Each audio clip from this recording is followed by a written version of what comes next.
Audubon 2456. State of the Save is back with your post-holiday hangover episode.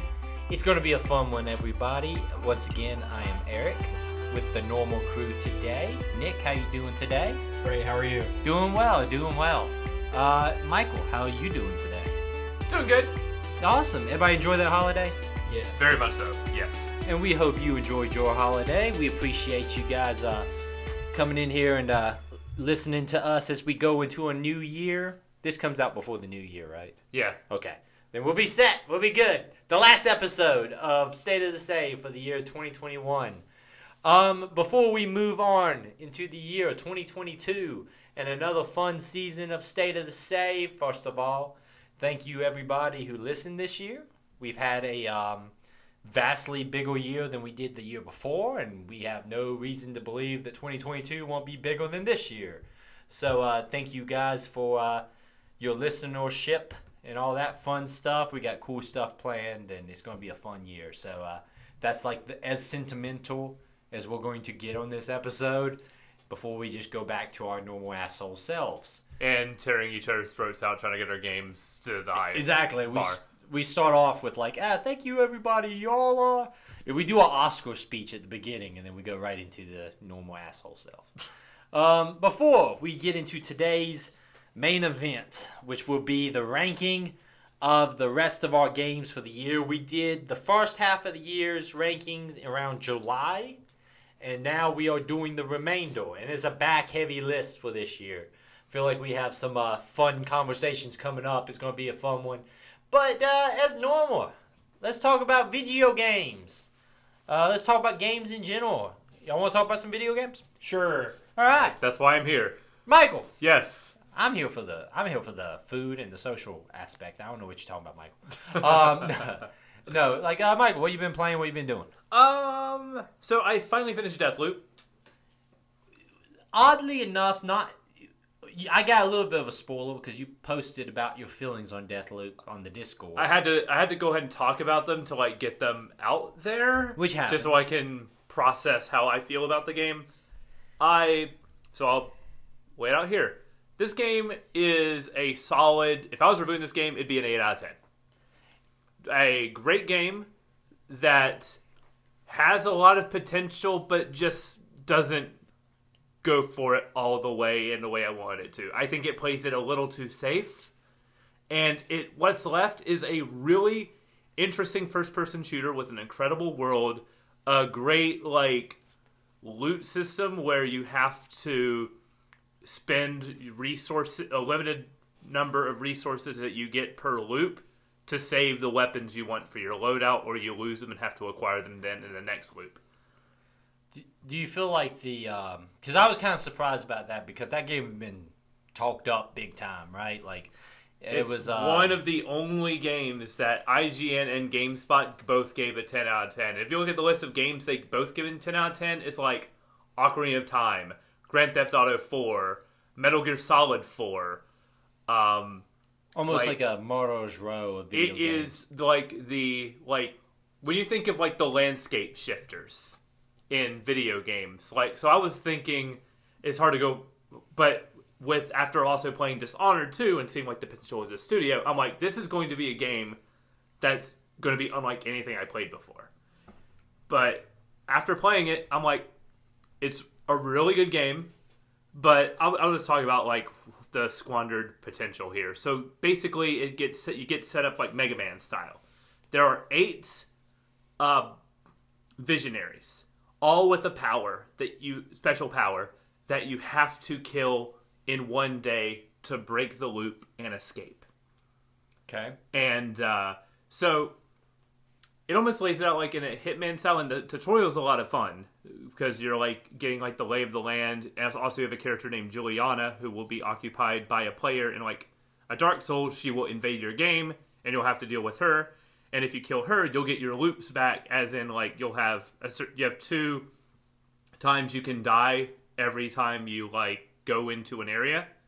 So it encourages like experimentation. You're not like trying to play it safe. You can be like, I'm going to try jumping across rooftops. Oh, I died. Okay, let's try a different way. It keeps it from being like a roguelike experience where you are punished for trying something new sometimes. That's one of the issues I have with like roguelikes in general. Yeah. Is those situations where I feel like I'm not good up the shield. I'm good with the shield. Exactly. I'm not changing anything. like I'm going to stick with the same loadout and I'm going to stick with the same kind of power set because I know that works. And if I change it up too much, I'm just going to be in a situation where clearly I'm going to... I mean, maybe the bow is great, but maybe the bow is the worst weapon and it's going to get me killed. So I think the idea of having some leniency there is smart. But let's go back into kind of like the squander potential here. So there's a lot of experimentation, like I said, in the first half, where you're trying to figure out which weapons do you like more, which weapons do you want to like add like the attachments to, and all the attachments you have to decide if you want to keep them spend the currency to keep them per loop, as well. And but the second half of the game, that's when you realize this is actually a lot more linear than it appears on front, to the point where you're just following objective markers throughout the entire game. So instead of came to this conclusion. Sorry. No, yeah, go ahead. But I came to this conclusion whenever I was like, I just didn't do the objective markers at first. I was just like, I'm just gonna try to figure out my way around. And there's a bunch of cool side stuff that like gets you some good like upgrades, some weapon attachments that are good to handle yourself with. But basically, I got to the point where I found like this on my own this electrical like power system, and I was charging it, and then I found out that unlocks all of these like hidden doors in the environment, and it leads to like I don't know what it'll lead to. This is exciting. And then I found out, I got to a point where I was stuck and couldn't figure out what the thing to do next was organically. So I checked my objective screen and found out I had knocked like 4 on this one like quest tree. So then I hit that quest tree. It was like, here's what you need to do the next thing. And it literally points you in that direction, what to do, at the exact time you need to do it. Because at first you're like, oh, this is like a Majora's Mask type thing where I can like hit the dominoes in the morning and then that'll shift something during the evening. And then at night, then something will happen. And it is like that, but it tells you exactly how to do it. It'd be like a Majora's Mask if it had like a objective marker being like, go here at this exact time, rather than figuring out like on your own. It kind of destroys the puzzle boxy aspect of it. It's not a sandbox. It's a linear event taking place in an open world. Not necessarily an open world. There's 4 hub areas that you go to, and you can go to one. You'll go to one in the morning, then you'll pick the one you want to go to in the afternoon, in the evening. So it's sectioned off, but what you can do in the morning can have a domino effect on later on. And so you're thinking, that domino effect is how I can trigger the events to kill all of these guys. But there is one critical path.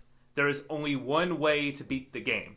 And once you do all of the like objectives and like the 5 quest lines you have, your main character will be like, okay, this is what I need to do. I need to do this, this, this, this, and this, and then I beat the game. Then you do that, and then you win, and then you get like a 30-second cutscene at the end, and that's the end of the game. I'm not doing this game justice. It is a great game that just falls short of its potential. Do you feel like some of this is also that you came into it believing it was something a lot more open-ended and maybe a little bit more free form than what it actually is? This has to do with my personal expectations. Once I realized that like it wasn't as open as I thought it could be and the potential wasn't there, I still had a great time. I still think it's a great game. The style is amazing. I love the voice acting of the characters. I like Juliana talking to you on a radio, just taunting you, saying, "Oh, you've done this before. I'm gonna kill you anyway, because I kill you every day." I think, like, I understand what your reasoning for disappointment, because I also kind of was pitched the game it being a lot more open-ended, more of a sandbox style, where you can kind of approach all the problems and everybody's solution to the loop, to break the loop, is going to be different.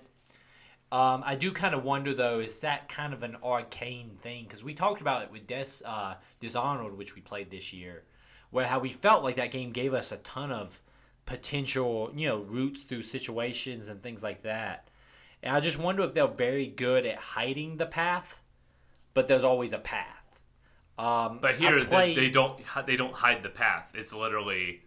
But maybe they oversold it this time. Where with Dishonored, we know it's a linear level, but here we were kind of pitched it as a lot more open world, and maybe they didn't hide the path as well as they had pitched they would, because if everything else works, maybe the problem is setting the expectation that this is going to be a lot more free form than what it actually is. Because the individual mechanics of the game are awesome. But it's the overall, again, it all falls short of the potential whenever you start seeing all the gameplay mechanics click together. You're like, this is going to be really cool and something new. And it's not. You can still tackle there's still several ways you can do those objectives, but still you're still going to the same objective marker. You just got to it in a different way. Yeah, it's just multiple paths to get there. I feel like in some ways it is valid to say that this has a potential to be better than it is. Exactly. I think that's why I'm not saying. That's why I'm not saying oh, this is a bad game because it didn't live up to my potential. No, it's still a great game, and if I played it without those expectations, I think would have arrived at the same conclusion of this is a great game. It doesn't really do anything new, but it's still a good game. Yeah. So I arrived at the same conclusion, but instead of building my way up to that, I kind of chipped my way down to that. And I think in some ways, and I'm not saying that this would be, I'm not saying your opinion would be different if you played this on launch day, but I do think there is a situation where sometimes when a game is talked up and so hyped up, it is extremely hard to actually reach. It was one of the Game of the Year contenders. It was alongside Metroid Dread, a game I absolutely adored this year. And this is still a game that I'm like, oh yeah, it's great. But I'm gonna recommend. When this inevitably comes to Game Pass, because Microsoft owns the studio, so it won't be a PlayStation 5 and PC exclusive forever. When this inevitably comes to Game Pass, I will implore you guys to check it out, because I really think it's a cool game, and you guys are really going to dig the style. I think I mentioned before how it kind of reminded me of Time Splitters a little bit, in that time and place sort of thing. Just the era, it kind of shifts itself around, but it's still and I like the story, I liked everything except the ending and the squandered potential. Everything else is firing on all cylinders and is great. Did you mess around with the multiplayer at all? I did, because it's very much tied to the main game. Okay. I mentioned before, it's like Dark Souls, where a player will invade, and they're trying to kill you and knock all your loots down, and you're just trying to kill them. But at the end of the game, it happens a lot more often. And at first I was like, oh no, Juliana's back, or another player's invading my game. But near the end of the game, you have so many upgrades saved that you're like, this player has no chance. So, but at the same time, when I kill him, I'm going to get my loops back and then upgrade my stuff, my powers I get, because they always have an attached power. And whenever you get a power you already have, you get an upgrade for that power. I believe when we talked about it before, you explained that Juliana goes in with a loadout. Is that correct? Yeah. So basically, is she able to upgrade her loadout, or is she kind of in base? Does she have access to 5 loadouts, and that's what she's got access to? I believe she has 1 power, and then I think you get you can upgrade the weapons as you get better, because I ran into some Julianas with a shotgun, and some that were with a sniper rifle. But I think most players try to do something to complement the power they have. If you have the ability that makes you invisible, of course you're going to want to get the sniper rifle to go along with it. Yeah. I wonder, one thing that I always encourage, with games like that, you don't want to miss kind of the hot bread of the game, right? Where a lot of people are invading your game and stuff. It always sucks when you play a game that has that kind of mechanic way after release and no one's really taking advantage of it. But at the same time, there's also a sweet spot where no one's figured out, the broken setup for Juliana. There's always the problem that someone basically figures out, what the loadout is for her, and it kind of takes away the spontaneity of the whole thing. It's everyone uses the shotgun with the invisible, and it's not as fun compared to having You don't know what power you're going to get until you start up as Juliana. Okay, that's randomized? Yeah. Okay, well, that kind of changes that up a little bit compared to, I want to being able say to build a loadout I only played as Juliana a couple times, but everyone I faced had a different power. Okay, well, maybe it's in that case that kind of voids that whole fear because you just don't want to be in a situation where everybody uses the same loadout for her, and it just takes away Because kind I of don't know what to counter when I have Juliana there. I'd be like, oh, gotta watch my place. They're probably gonna be set up around the area where I'm trying to get to, so I need to watch myself. So the way they implement the multiplayer is really cool, and one of my favorite things about the game. I really only have those 2 complaints, but no, I mean, yeah. And listen, I'm not trying to cut down your complaints. I know what you. I'm just saying that sometimes it is a situation where when you go into games that are like the hot game of the year, it can be very easy to get kind of set yourself up for an experience that you're not actually going to get.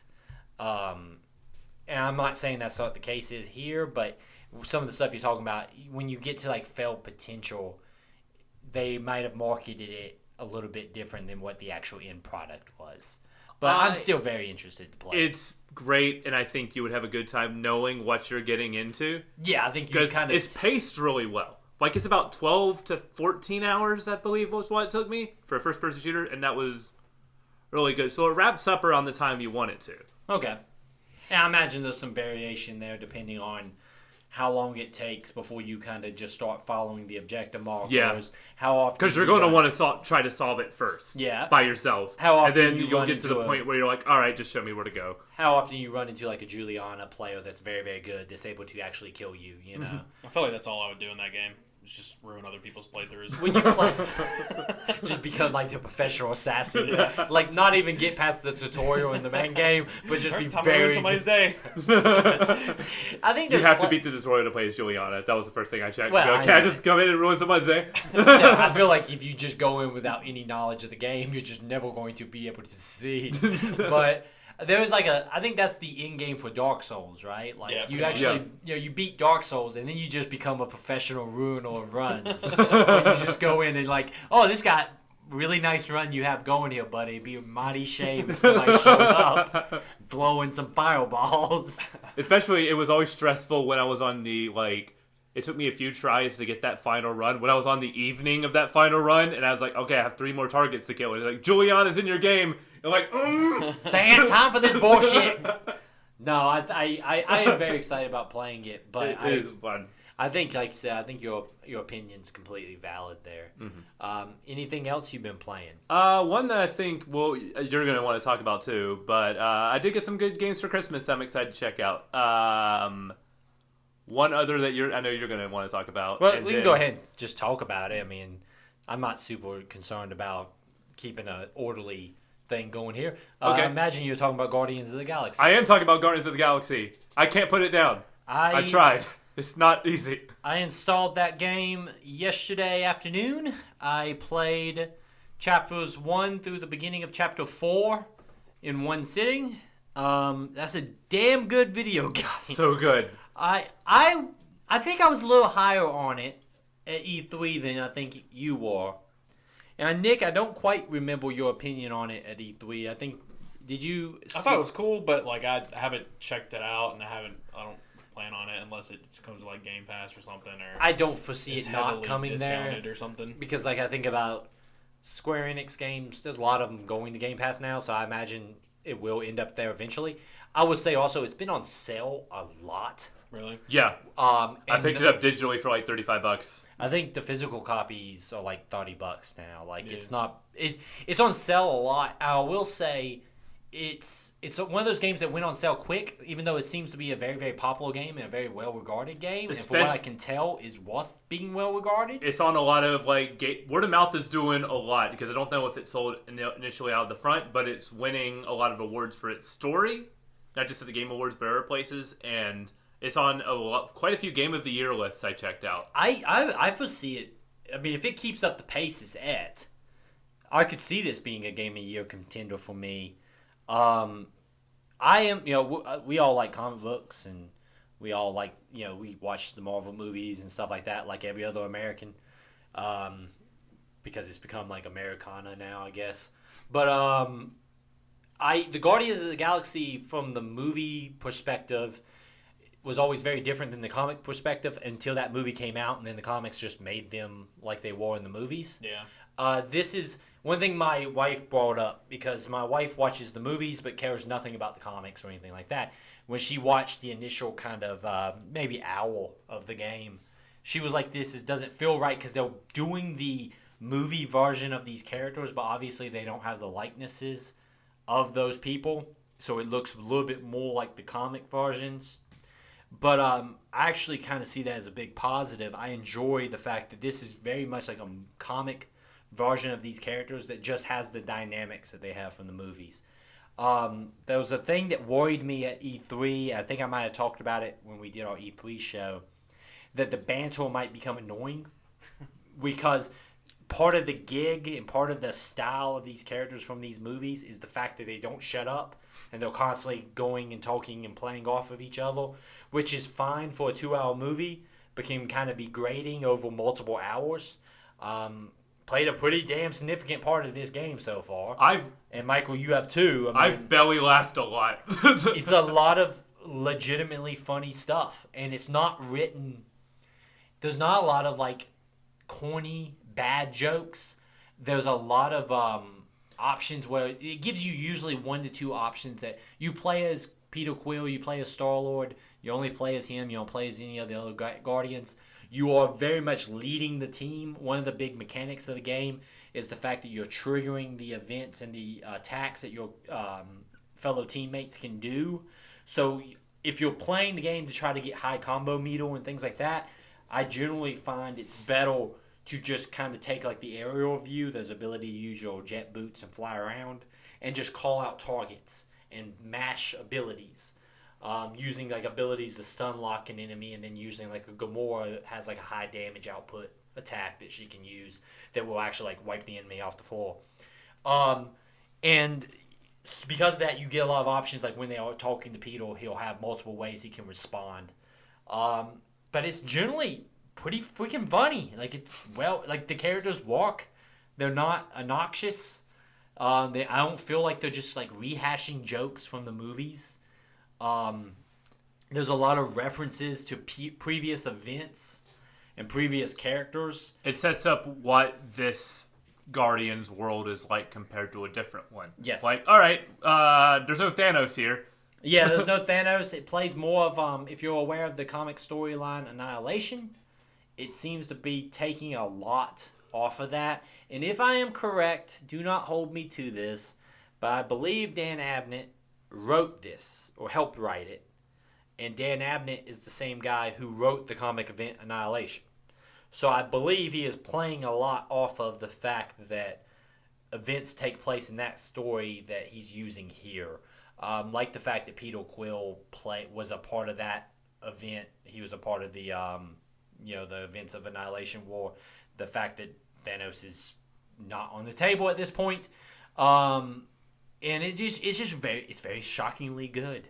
I was kind of amazed at how much I'm enjoying this. I don't stop being impressed by this game. It looks from the damn writing, good. from the gameplay, how smooth the combat is. It plays kind of like a mix. That's how people equate it to a mix of what Mass Effect with a little bit of Final Fantasy VII Remake. So I'm like, I love both of those things. So I find myself not attacking a ton with Peter because it's more interesting for me to direct the action. And it makes sense because you're playing as Star-Lord to do that, because despite the dynamics of the whole team being a dysfunctional family, it's still like he still kind of is the leader. He's still in charge. So him kind of, and the way he talks to the other Guardians, and the way you navigate like puzzles in the environment by using their abilities to do so. So you got your rocket over your hacking into a door frame, while Gamora is able to scale this wall over here and cut this wire. You feel like you are kind of directing the team and stuff like that. And the environmental design is great. The creature design, I love the fact that the creature design in this game is so weird. Like, it's not a lot of aliens that just look like humans, just with like, there's some aliens that look like humans with, blue skin, but there's a lot of like the enemies you fight, like there's a whole enemy group that's just the gelatinous cubes with like the shapes inside the middle of the cube. With like expanding spikes that come out of the cube. And they move weird, and they just look odd, and a lot of the enemies you fight don't look like just like generic alien forces. Like they look weird and kind of move different. They'll either like circular balls that are rolling at you, attacking you and stuff. The 2 different planets I've been to so far had entirely different, and not just running to the same enemies on different planets. Like each planet has its own like life and factions and stuff, and it's really fascinating. I've been to like 4 different environments, and they feel very different. It looks damn good. I'm playing on the X, and it looks beautiful. Lighting looks great. There's a lot of cool little side stuff. If you do a lot of exploring, they'll mock you for leaving the path, and like Peter constantly is making like, well, I was in the Boy Scouts. I'm not freaking dicking around. I'm scouting. So the fact that like when you're doing normal video game shit, like walking down every path looking for equipment, they're giving you bullshit about it. Like Gamora's like, you dumbass, there's a big glowing tower we're moving to. I don't know why you can't follow the tower. And he'll comment back and complain. There's not, when you're like in the traversal, there's not a quiet moment. And so far that has made like the quiet moments like really stand out more. Like the conversations I've had so far on the ship have been like, there's a conversation I had between, because I found that I am in the environment, that between Rocket and Peter just was really emotional in a way that's like really fascinating. I found one that was that triggers a Gamora Peter conversation, and yeah, it's like when they actually get serious and actually have more like non-quippy conversations, it's done well. It doesn't come across corny. You can, as Star Wars, make a few corny jokes in there, but that just feels like part of his character too. There's a whole section in which you're dealing with a relationship that Star-Lord just becomes aware of. I don't want to spoil too much here, but the way you play that can affect how he's viewed. Like, I played it very much like, okay, I know what this person is now, relationship is to me, so I'm going to try to soften myself towards it. Works, and there's no like hard just conversation where it's like good guy bad guy response. It's generally kind of left up to your own feelings on the matter, and there's not like a faction. It doesn't seem like there's a way to like alienate this member of the team and make this member of the team your friend. I don't know yet because Rocket is very pissed at me. Yeah, he's pissed, but he's always pissed. I'm getting a lot of dialogue pops that say, Rocket's mad, Rocket's angry, Rocket is furious right now. I'm like, they do the Telltale thing of like the little top of the corner where like in Telltale games it was like, Bigsby will remember that. But in here it's like, there's a negotiation sequence. I decided to let Drax take it against all the wishes of everyone else on the team. And when he was done, it just popped up. Drax is actually very good at negotiating. Like they play more to the humor side of it. It seems like a game that kind of moves. Like I am flying through this thing. I so far have not hit like a point which you can go to multiple planets in different order. And to be honest with you, I don't want that. I like what this is, which seems to be a very fast-paced. I'm like, tell me a story. Yeah, a story-driven action-adventure game. Looking at like the upgrade path, it doesn't seem like the upgrade path is like 50 million upgrades. This looks like something that's like a tight action-adventure game. It reminds me of kind of like another Square Enix game, like the Tomb Raider remake games, where there is some side stuff to it, but a lot of it is a kind of a one next event kind of thing. That has a little bit more exploration than this does so far. But it's been a bit of Uncharted's DNA in here too, from like its presentation. So and big set pieces.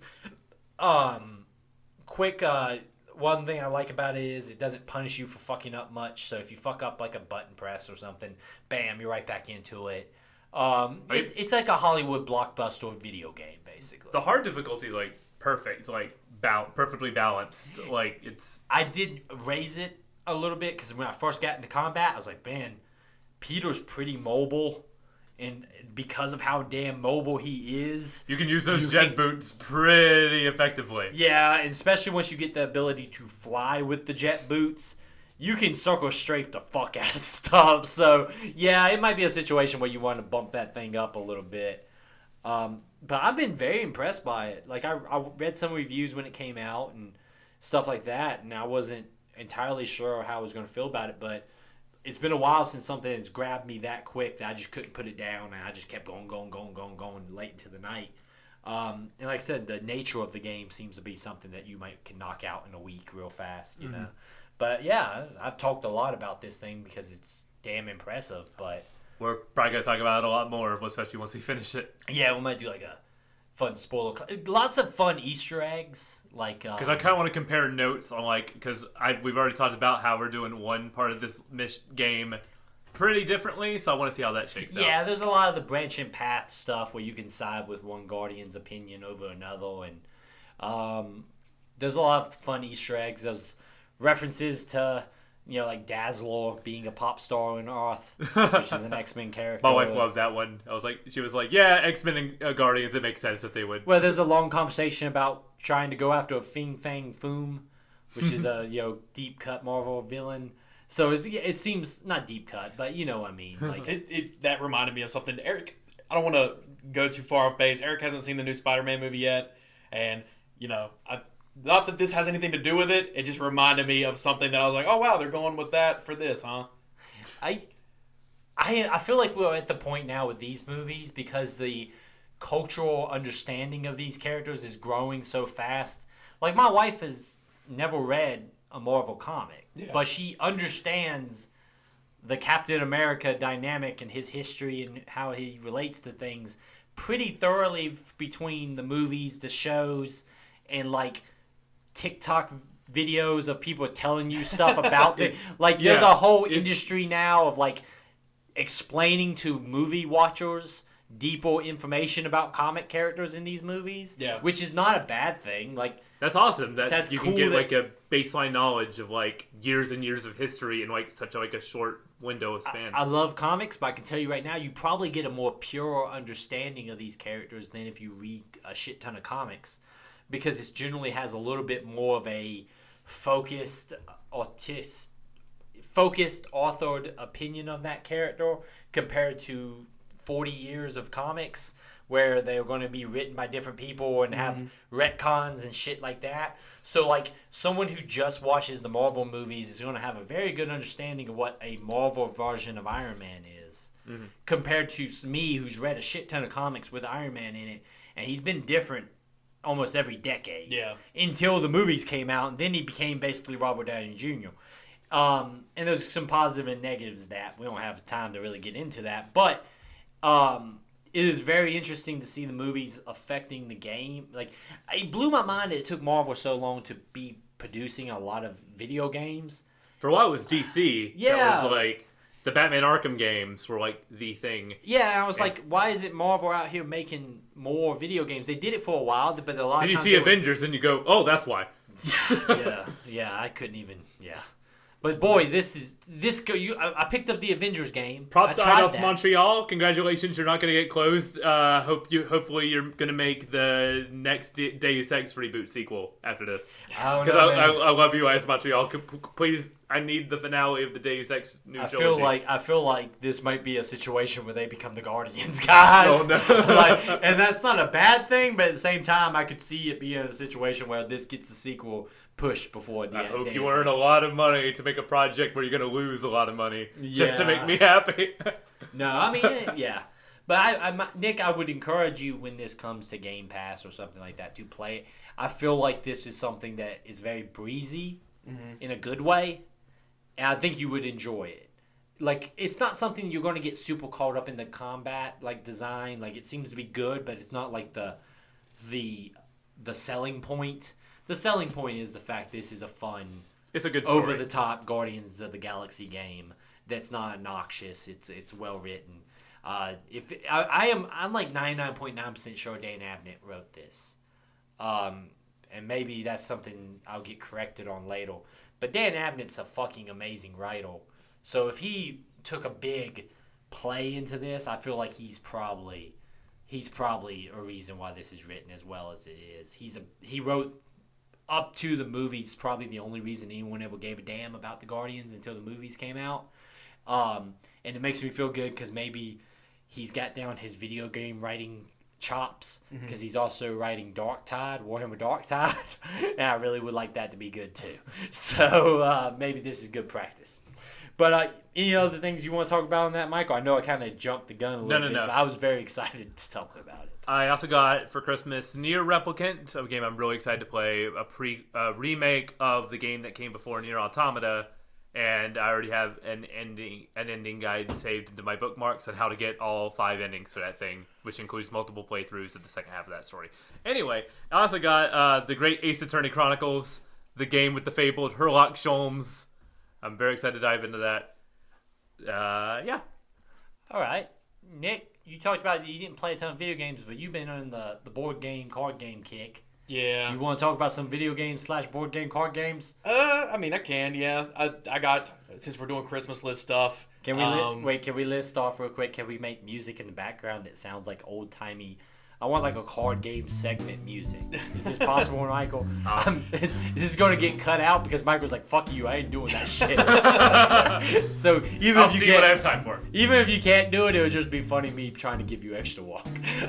No, but go ahead, please. I haven't touched either of these yet, but I got Dice Throne, which is like, from what I understand, it's like a class-based dice game where you're basically rolling dice to see what abilities you can do in an effort to kill your opponent, which seems pretty cool. And then I got Skytear, which, as I watch Eric's eyes glaze over, is a tabletop MOBA, like League of Legends or Defense of the Agents. But is there miniatures? There is miniatures. Is there a way that I can like get new miniatures? There are different like heroes, I guess. Are they cool looking miniatures? They're pretty cool. Each like there's 4 different factions that the heroes belong to. So each faction has its own minion. I like factions. It's pretty cool.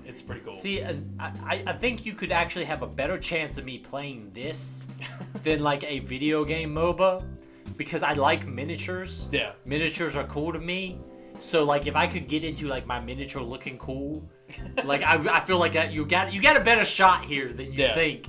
Because I like the miniatures. I don't give a shit about like League of Legends, but I'll play like a miniature version where I like check out my cool dude.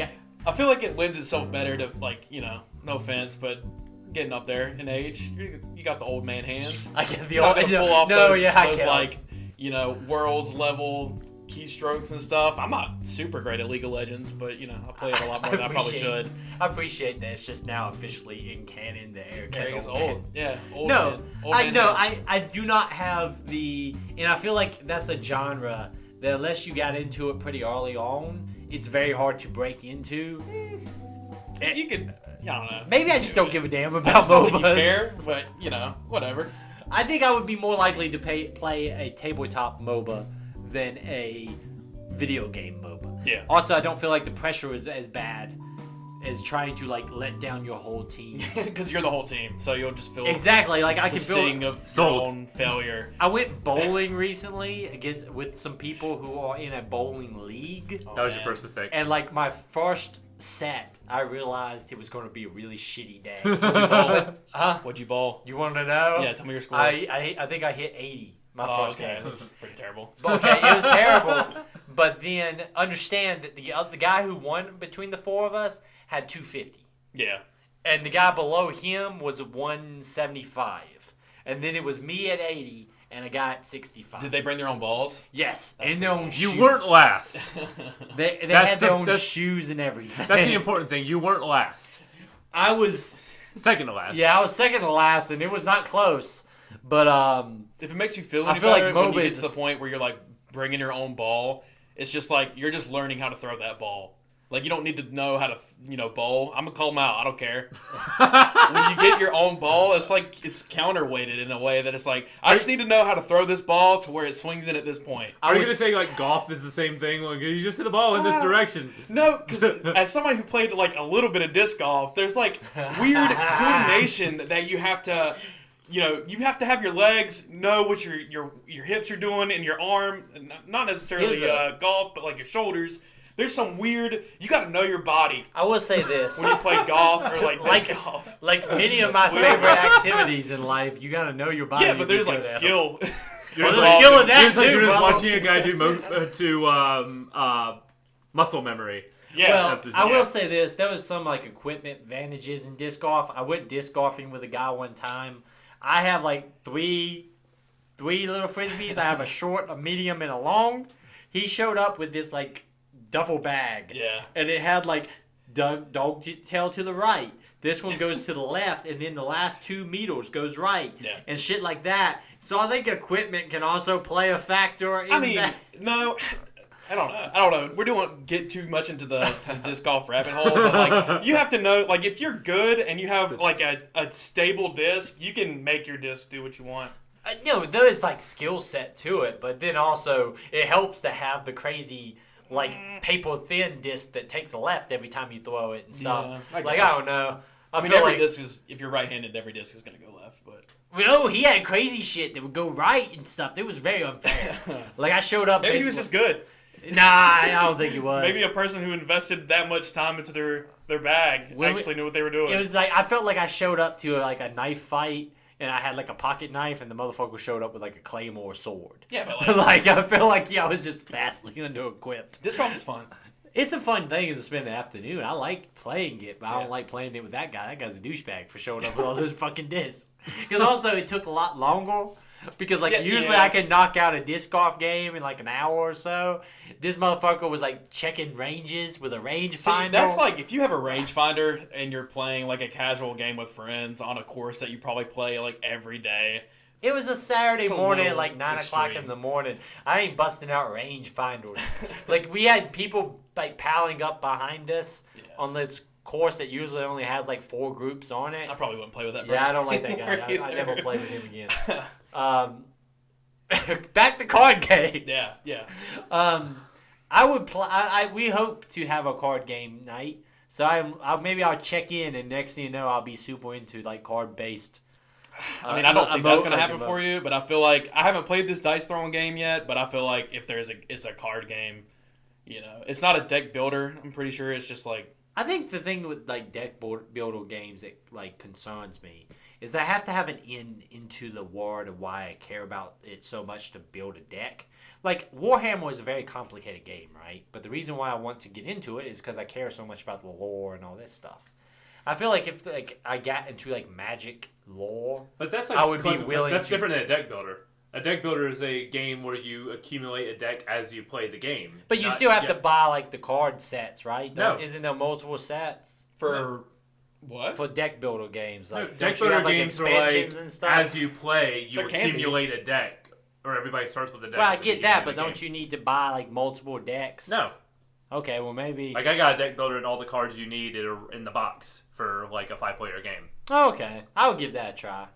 I think when I think about card games, I think about either like I guess a single card game that is just like all the cards come with the game as random draws, and then I think about things like a Magic the Gathering, which like in theory I should like, but I don't have like a connection to the ward enough to buy a bunch of Magic Nobody who cards. plays Magic gives a fuck about the lore, dude. It is so convoluted. Just like comics and stuff. There are comics, but like oftentimes people who actually care about the lore are mad about the comics and stuff. Oh, Like, really? Yeah, Huh. which I mean, comic Yeah, books, right? Yeah, but- yeah, everybody mad about something. Yeah. I don't know. We'll don't give know. it a shot. Maybe I'll come back and I'll like some. You said I this do like like. 5 times on the show this year. I keep because y'all motherfuckers won't take me up. Come on, I'll play some fucking I board tried games. to play Magic with you once.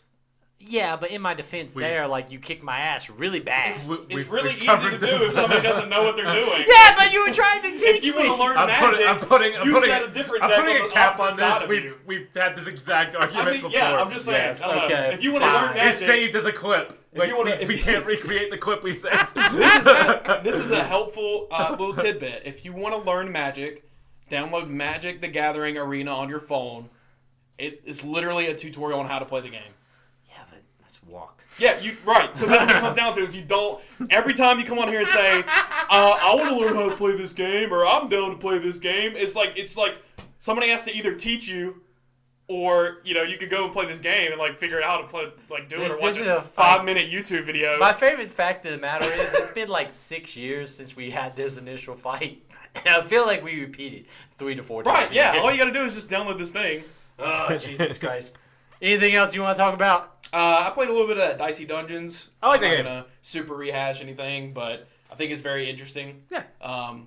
And then I played Bastion, but I figure like we're gonna talk about that. We're gonna Yeah, talk we'll about put a that. pin on that because we are going to do our list. Yeah. So I am very interested to have a conversation with you about Bastion. I think I might let you down in that conversation. No, but I think that you will have a different opinion, but that doesn't mean you'll let me down. Like, Yeah. I am curious, because let's be honest with ourselves, me and Michael's opinion are pretty much the same on that game. So someone who pitches a different opinion is going to be welcome because we're about to do a list, and I would rather have dissenting opinions than just 3 people jerking off over every single fucking video game. I'll be quick. I have Breath of the Wild that I received for Christmas, which was a very nice thing. Michael gave that game to me. I'm excited about playing Breath of the Wild finally. That's going to be a Switch TV game for me. A lot of times I play my Switch in bed, but now I've had to set it up to my nice TV because I don't want to play that game in bed. I want to play it on a nice TV. I also finished Halo Infinite, the campaign. I've talked about Halo a little bit on each show because that's a big release for me, and we all played a lot of the multiplayer. The campaign is the best campaign Halo has had since Halo Reach. I would make an argument that this is the first Halo campaign I have played that does not have a section in which it drags enough that it like I would never go back and replay it. So like if you play Halo 1, obviously the library is the part no one likes. It's bad. Halo 2 has a couple of forerunner structures. I think about particular a few missions in which you play as the Orbital that are kind of the same thing. Drags the game along. You don't really enjoy it that much. Halo 3 is a little bit more all kill or no filler. And Halo Reach has some all kill or no filler kind of to it. It doesn't have a lot of dragging. I really fell off of Halo when 343 took on from a story point of view. The stories weren't as tight. Bungie, Halo lore and stories were very much like a point A to point B kind of story. And then everything else that took place around it in their books and in their comics and stuff like that and their extended lore was very supplemental stories to that main story of the Master Chief. When 343 started writing Halo stories, things got very open-ended and very... in between each game, there was large swaths of time that took place, and they didn't really explain what happened there. I watched a lore video to get ready for Infinite. I wanted to be caught up on things, and the motherfucker was busting out novels that had happened, and Halo Wars 2 is a big factor in this story, and I was like, shit, this is not what I was hoping for. Got into this game, it does not fucking matter. This is a single story that is really the ending of the Master Chief Cortana relationship and now sets up a whole new place to go from here. It gets rid of a lot of the shit that happens in 4 and 5. A lot of that shit goes away off screen. Like it does a lot of retconning and kind of stuff like that where things that happened in 4 and 5 is gotten rid of very quickly, kind of like maybe we're going a complete different direction. This isn't playing out. It doesn't feel like this is a ending of a trilogy of their games. This feels like this is a resetting of the Halo universe, which is necessary. The use of an open world Halo game is very interesting. I would tell you I'm very excited when this goes to co-op because I would love to play on Legendary co-op with this. Yeah, I was thinking about just not even touching it until that comes out. Because almost all of the enemies you fight in this are Covenant, which is one of the best video game like roster of basic enemies that you can fight. And you put them in an open world, it's very interesting. It gives them so much room to play with. Those moments where there's like a hit list basically of like most wanted enemies that you have to track down.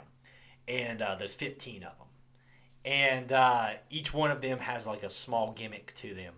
But you just basically, it just gives them an excuse to put these massive fights. Like I dealt with a jackal that was on these massive cliffs. So it's a big sniper fight and you can climb mountains to get behind them. These enemies are so well done and so their AI is so advanced that it really walks in an open world environment. And then it does a really good job of when you hit mainline story missions, kind of getting you on a path. So you get the traditional quote unquote Halo level, and then you go back out into the open world. And then there is some paths where like, hey, we'll go through different spirals or whatever like that. From a story point of view, I would love to. I don't know kind of if they've talked about this.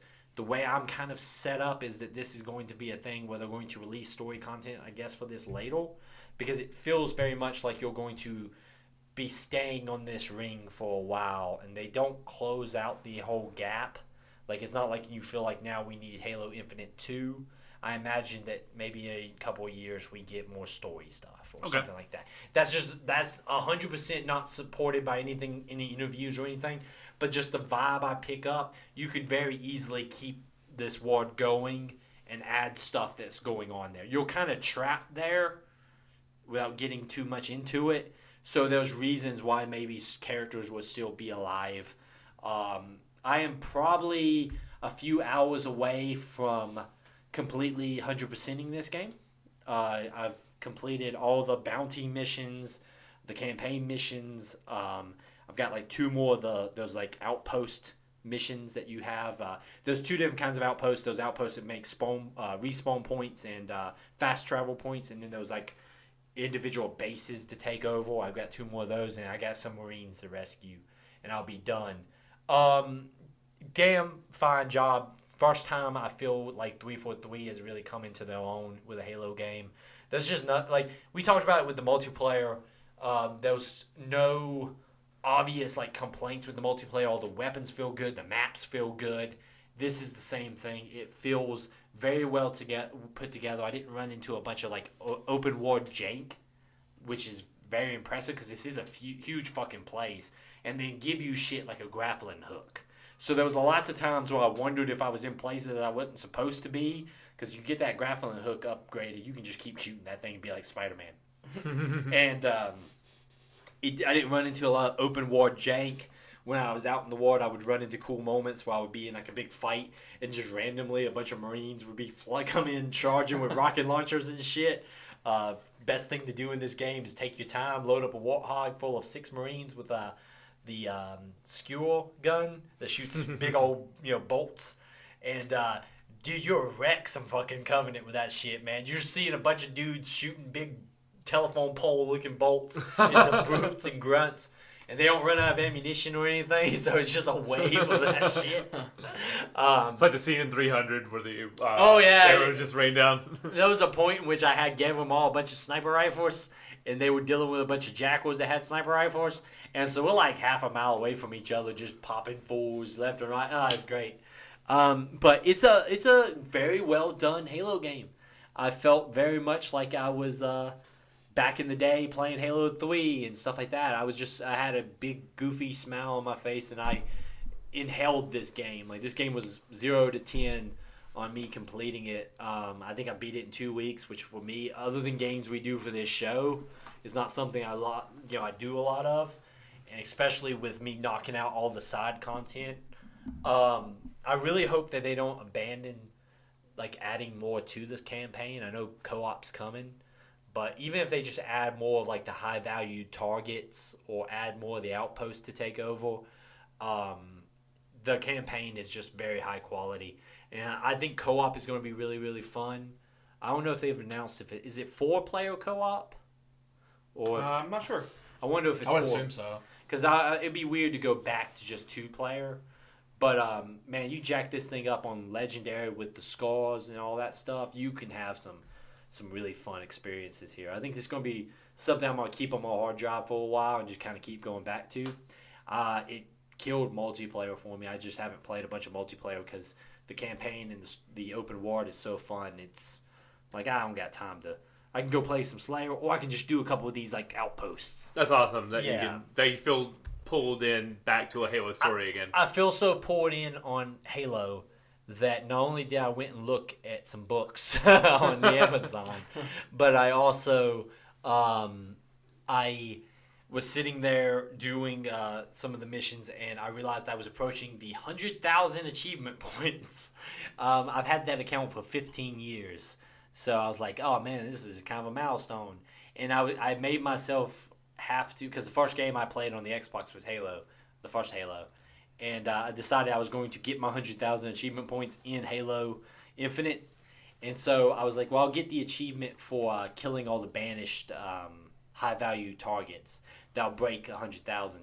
And instead, right before I killed the last guy, I shot one of the motion tracker things out, and I got the achievement for shooting the motion tracker 50 times. And I was like, oh no! So it's not even as cool of an achievement to break 100,000 with as it would have been to kill like one of the last banished high-value targets.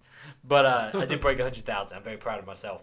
But yeah, it's a damn fun video game. I encourage everybody to play it, and I feel like 343 maybe has got their head wrapped around this now. I was looking at going back and playing 4 and 5 because there was a couple of references to characters and stuff from those games, and I was like, well, maybe I can go back. Maybe I'll give 343's story another chance.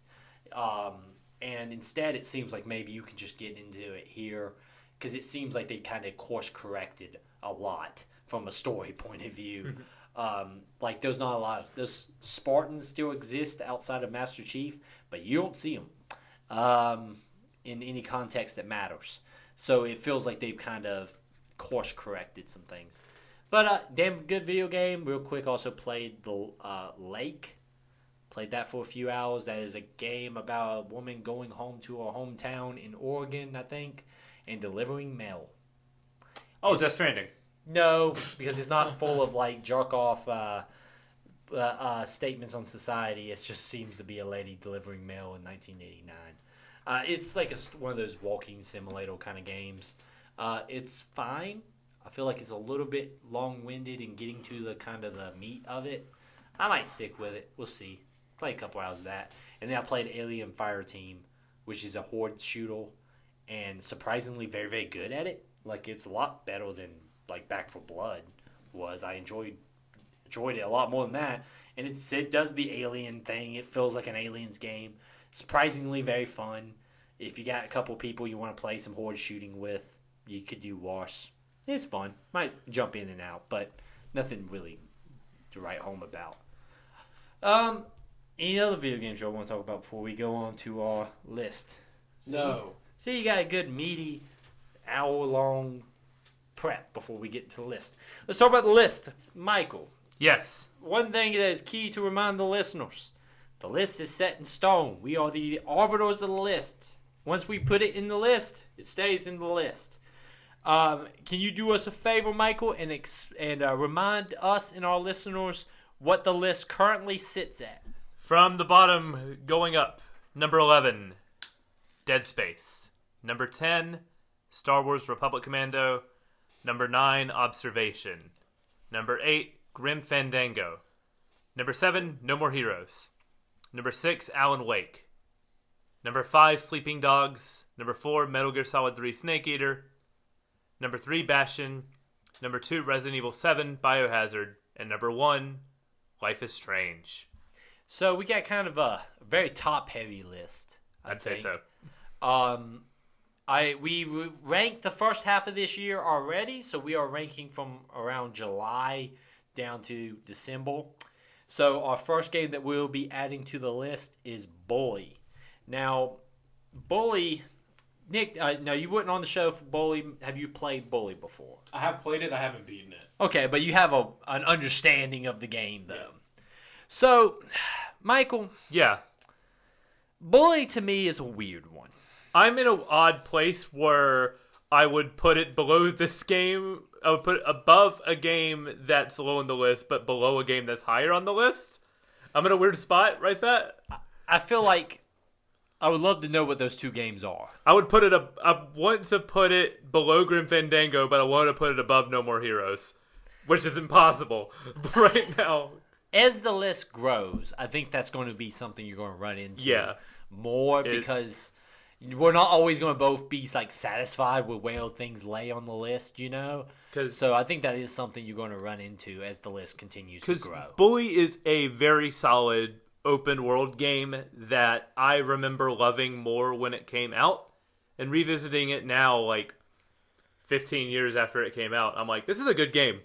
Like, it's one of my favorite Rockstar games, especially. It's not one of their best, but I would say it's definitely holds true, and I'm very interested to see what the rumors are. There's been rumors for years, and they're getting a lot stronger now that there's going to be a sequel. I want to see. I would play a sequel to Bully. You know, I think where I'm leaning to on this placement is going to come across a little bit harsh, but it's just because I think this is such a top-heavy list. To me, I find Bully falling under Grim Fandango, between Observation and Grim Fandango. I can see that. I'd like to see Bully personally like have a higher number to it because I really do enjoy that game. Like the mechanics of the open world, even back on the PS2 with like the like kind of like fashion system it does, are great and leads to some hilarious moments. The open world's the best part about that game. Oh yeah. I mean how the jocks are interacting with the nerds and stuff on the yard, and how no one can in an open world game. You're like always like the main like point of contention, but you could just be walking through and all of a sudden there's like a gang war happening pretty much, and you're just walking through. It's just like, I'm just trying to get to class, man. So I'm just trying to I gotta get to biology before I get in trouble. No, before I get tackled by a prefect. Now, famously, Grim Fandango is where it's at on the list because I believe Nick was the one who brought up the point that Grim Fandango, everything about Grim Fandango is great except playing Grim Fandango. Yeah. We had to play the whole thing with a guide. Yeah. So I sit there and I go, does that make it not as... The only problem with it, in my mind, is that Grim Fandango's ward and characters are so damn good that I still see Grim Fandango as like a small, like edging out of Bully. I can, yeah. It's close. I don't think Bully is anywhere as, like, I think there's a massive gap between Observation and Bully. Like it feels like it's not because it's going to be right above Observation. But like if I'm sitting in a room with someone and I'm like, hey, tell me some games I should play, Bully is going to come up way, way, way sooner than Observation ever is. So it's going to be like a big gap between those two. But on the list, it looks like I'm putting it like close, if that makes any sense. Like, can we kind of test the room real quick? Nick, where would you put Bully on this list? And I know this is not you locking it in per se, but like let's test. I just wrote it in to see if you like where it sits. We're all looking at Google Docs. Oh, sorry. Yeah, it's at number 9, right above Observation and right below Grim Fandango. I mean, I can see that. That's it's kind of what Eric said. I'll do that. I'm gonna hold my bodying of Grim Fandango don't you dare for a body different title. Grim Fandango has been through enough. It's fine, but like the further I get away from it, the story still shines. But that game's not fun, dude. It's not fun to play. Every other game on this list is funner to play than Grim Fandango. If you remember and I'm correctly, not trying to kill that game. No. I think when we originally put Grim Fandango on there, like when we did the list with Grim Fandango, like to me that was like a top 3 game. And then you hit the nail on the head when you were like, yeah, everything is great about that game except fucking playing it. And it's like, well, shit. But I will say that to me, the story and the characters and the art style of Grim Fandango edges out Bully, even with the gameplay not being as good. Some of that is because Bully's gameplay is PlayStation 2 era Rockstar, so there's not like as tight as it could be. Yeah. So I think to me that's where that falls. Nick, you're there. Michael, are you comfortable agree. with that? Let's lock it in. Let's lock it in. I feel so. Grim Fandango now is the new 9. I mean, new number 8. But Bully is now 9 on the list. We'll go through the list. One way Grim Fandango didn't change. It's still in the number 8. Yeah, I just said. Yeah, I was looking at my list. Lists are weird. We'll re-give out the new list at the end. Bioshock. This is one. Okay. I don't know where I have a feeling where I'm gonna put. I would. Why don't you? I kind of. You want me to start? Yeah. How about you start with Bioshock?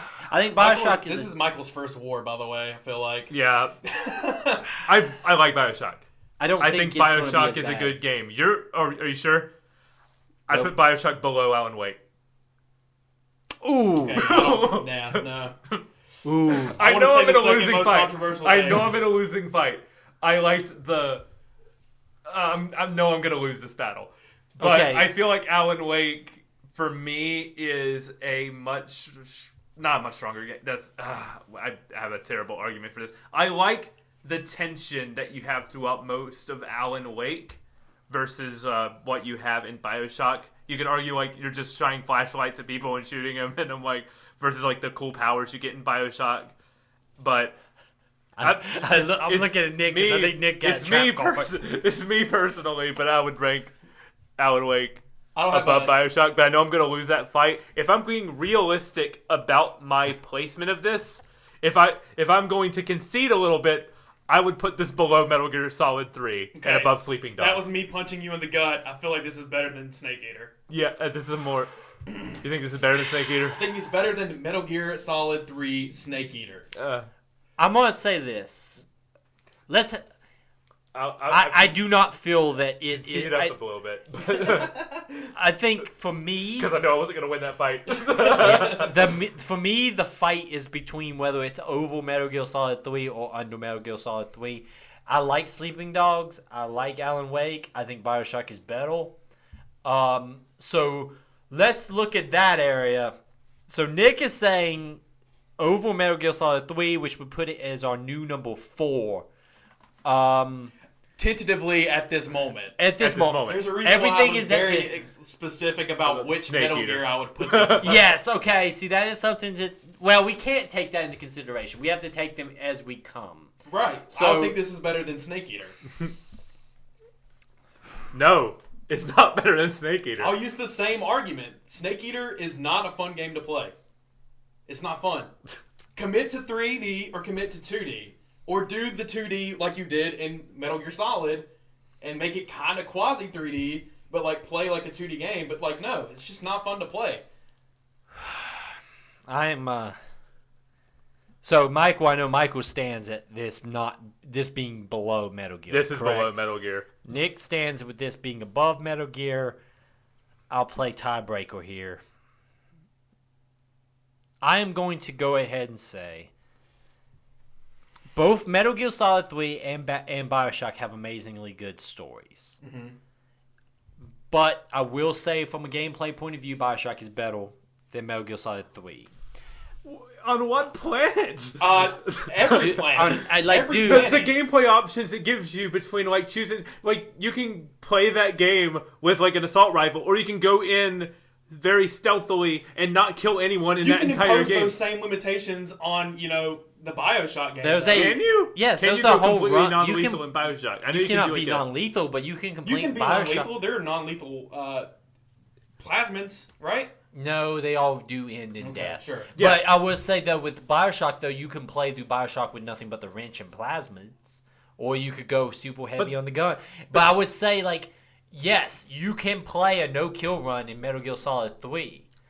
But in process of playing Metal Gear Solid 3, I'm going to keep saying 3, very specific, it is less interesting and fun because you are constantly fighting the controls. Like, I think about aiming down a gun in Metal Gear Solid 3. Like, dude, you make a claw hand just to aim down the gun. Compared to Bioshock, you're able to switch plasmids quickly. You've got your upgraded weapons. And I'm saying that in my mind, the Bioshock story and the Metal Gear Solid 3 story are on par. But what separates them is that Bioshock has better gameplay than the very convoluted style of how you have to play Metal Gear Solid 3. I will also say that on its face, I did not give a shit about the Metal Gear Solid 3 story until I played Metal Gear Solid. I Ocelot's disagree awesome. completely. Ocelot is awesome. I That's disagree. what I took away from that game. Disagree completely, and I can fight all day, but it's a losing fight because I'm going to be outvoted no matter what. So, go ahead and put it above Metal Gear Solid 3 if you want, I guess. Well, I feel like later on in this conversation, I'm only gonna make you more mad. I feel about these Metal Gear Solid rankings, but here's the thing: Metal Gear Solid is one of Michael's favorite franchises, and I now understand it. Like, I think me and you have come around on Metal Gear Solid. Oh, yeah, we for like sure. Metal Gear Solid. For sure. But I do kind of understand your point of view, Nick. And I think that we will have a different conversation when Metal Gear Solid comes up. Let's just go from there. So the new number 4 is Bioshock. Because you're not putting this above Bastion, are you? No, I'm not right now. Putting- Thank you. No, we're not putting Bioshock above Bastion. All right, That's well, not happening. That's there's not been- happening. there's That's been not argu- happening. there's been argument for No. All right. Next one up is kind of difficult. Where do we put Night Trap? I have no clue where to begin with this. Damn. Are we rating this on objective quality or how much we enjoyed it? Because if it's how much we enjoyed it, then this is a problem. I'm gonna say this. To me, Night Trap is better than Dead Space. I didn't play Night Trap, but yeah, I'll give you that. Sure. Can we just go from the bottom? Is it better than Star Wars Republic Commando? I'd say yes. Yeah. Night Trap, better game than Star Wars Republic I Commando? would say Night Trap better than Observation. Yeah. Is it better than Bully? This is where we get. I don't think it's better than Bully. But will we rank this higher than Bully just on based on our pure enjoyment factor? God damn, we had a ball with We Night had a Trap. ball playing Night Trap. God damn. Hi, Eddie. Okay, Bye, Eddie. can we say that Night Trap is not as good as Grim Fandango? No. Because it's a similar situation where everything around Night Trap is fun, except the physical act of how you play Night Trap. But even then, we had a good time. Yeah, Once so we figured it out. I ain't gonna lie, I would feel okay with putting Night Trap above Bully. Let's do it. I'm there with you. Your new number 9. Number 10. No, Night Trap is above Bully. Yeah, and Bully So- was number 10, and so now it's the new number 10. Oh yeah, because we just ranked Bioshock. Sorry. Yeah. I'm Yes. never going to intervene in those conversations because I can't do the mental math on that either. So I I'll let Michael hold that one. I have updated numbers as bad. So you're new in the top 10, pushing Bully, a well-regarded Rockstar game, out of the top 10 is fucking Night Trap. I guess you could say Bully's been caught in the night. Night Night Trap. Trap. Okay. Now here comes the blades. Oh no! Here, I feel like Oh, no. I feel like essays are being poured up on Microsoft Word. All right. I know this is going to be a rough one because I feel like this is where I have to talk about Bastion. Okay. Yeah. Okay. Okay. So let's go ahead and say this. Uh-huh. And this is me as someone who did not like Undertale that much. Mm-hmm. Undertale is probably going to be competing for the top 3 spots. Yes. Correct. Yeah. I'll go That's ahead. easier than I thought. No, but like I'm not, because I know how you two feel about it, and I'm not going to try to fight. To me, like I would put Undertale under like it'd be under Metal Gear Solid 3. Oh, come on. To me, but because of the way you guys feel about Undertale, let's go ahead and just jump it up to the competing for the top 3. Okay. That sounds fair. So let's work our way up from the bottom because this is where the blood's coming. I feel like this and Metal Gear is where the blood's coming out. To me, Undertale does not touch Bastion. So Alright, I don't know. let's have you talk about your feelings on Bastion. So Okay. Nick has finished Bastion. Yes. I would like to have the 3 of us have a conversation on Bastion, and then we can make the decision to move it above Bastion or not, and then we'll walk our way up, if that makes any sense. Because the only other games to go above is Resident Evil 7, and then Life is Strange, which is our top contender right now. So, how is your feelings on Bastion? I really, really enjoyed Bastion. I didn't listen I did, actually, to your conversation about Bastion after I played it. But I feel like having just played this game, you guys really were grasping on a lot of the stuff. Dude. What? You mean like, specifically a conversation about like the themes of this game and yeah, like how it concludes specifically? they were a lot more subtle, I feel like, than you guys made it out to be. Because you guys spoiled the game for me, but, you know. Well, we had to. Yeah, We yeah. had to reward it to get. Yeah. Wait, that's what this podcast does. Yeah, I know, but I'm just saying. No, he's saying about, Guess what? You spoiled Bioshock for me 10 years ago, too. So, it's not a big deal. Wait, are you It is talking what it about is. on the Bastion episode? No, we had to give it the award. Oh, on last the award. time. Yeah. Okay. Well, okay. Right. We had to talk about the I ending got mad for a to second. I was reward like, the ending. motherfucker, listen to the Bastion episode and like they spoiled it. No, you watched no. it all the fuckers on the internet. No. Now I understand. And I like Bastion, man. Like, I feel like Bastion, having played Hades first, Bastion really kind of like turned me into a Supergiant fanboy. It definitely shows that they're not a one-hit wonder. Right. It's like Bastion was awesome, and then you see the things they do in that game. Like, the whole game is narrated. Like, everything you do is like narrated by the stranger in a way that it's just like, You smack a pot. It's like And it's just it's like, like Prince of Persia, but somehow like elevated Yeah. above that Well, in a it's way. not even like it doesn't do like generic dialogue for like simple actions. Yeah. Like you roll around a bunch, he doesn't go and the kid rolled around like over and over again. Right. He sounds like it's a different line every time. yeah. No, so yes, So you said we were grasping, and it's not me trying to fight you because your opinion's valid. Yeah. I feel. What ending did you do? Did you do the? I guess. How did you record- play the last mission from when you go on your journey to go kill Zulf? So I think I did what everybody else did. Like you get the battering ram, you fuck shit up a little bit, you get to the end, and you see that they deserted him and turned on his, their own people. I grabbed the dude and, carried him to safety. So I still got the whole thing that you guys ruined for me where they do the, they start attacking you and you walk to the end and stuff. And then I also reset the world, which narratively, again, that doesn't matter. It does. Oh, you reset you didn't. You didn't end the loop, or you didn't. I didn't run away. Okay. Oh, okay. So the two options is reset the world to try to prevent the calamity, which you don't even know will happen, Or live in a post-calamity world. by yourself after everything's kind of gone to shit. Me and you, Michael. I think we both We moved did on. we kept the calamity world because we had a feeling if we tried to go back, we'd just end up in the exact same spot where we were. I have watched some footage.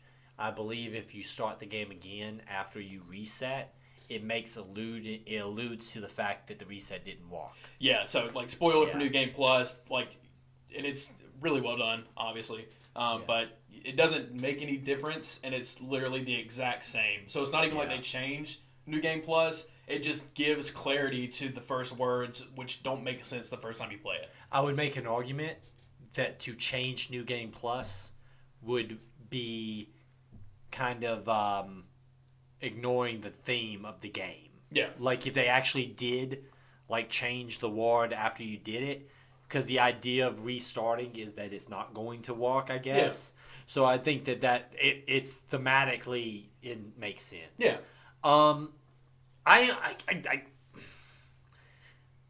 First of all, I think that we're at the point of the list where we're talking about amazing video games, so we all have to remember that. And so I love this game. And I think it's a great Supergiant game, and if anything has strengthened my devotion to them. Yeah. I'm thinking about playing Transistor after this. No, we talked about on that episode, and then that actually is the game that made me go play Hades. Because I was like, oh, Hades is on everybody's Game of the Year list. Yeah. But then we played Bastion, and I was like, I have to play Hades now. Yeah, same. Because Hades is made by these guys, and we love that. We love Bastion. I disagree with you that the themes that we were talking about are more subtle. Or not as prevalent as you I think imply. you imply, but at the same time, I think I don't want to be like. Okay, sorry. Because I don't know. I think you just gave more credence to the decision than maybe it deserved. Really? The decision. I get what you guys were saying, and maybe it's just you played this at a certain time, and I played this a year later or 6 months later. So maybe extraneous circumstances make me feel different. I just feel like there was Why would you not try to go back? Because we knew it would happen again. You don't know for certain. I feel like it's very implied, and we're gonna have this conversation, and like, let's go ahead and just preface it with, even if we all disagree, that everyone's perception on it is valid. So let's go ahead and say that. To me, it is heavily implied that because of what has led up to the calamity, restarting it is not, the same mistakes are just going to be made. Mm-hmm. Because it does say that by restarting the ward, you are not taking any of the knowledge about what has happened since the calamity with you. So you're going to restart a ward that does not know this is going to be ending like this. And that's kind of the big reason why, to me, it was never made sense to restart the ward. Because by not knowing what happens post the beginning of this game, you're not going to know to dodge the calamity. You know, like if we say that in a year, in 2022, you know, we do something as a humanity that blows up the ward, and then we could go back and fix it and go right back to now. Let's be honest with ourselves, just humanity as it is not going to change. We're going to keep probably ending up. It's going to end in maybe that way. Maybe we make it another year or two, but it's going to end the same way. And if we do, it's not because of some grand, you know, change in society. It's just the dice luck. landed differently. The dice landed different. Yeah, but I feel like going back in time, you don't throw the dice. But I feel like it is implied, because there is a couple of survivors. Obviously, those are the group of people that you are fighting that survive. That you do, not everyone is gone, and that there is a chance that maybe the ward you can build after the calamity can not repeat the same mistakes.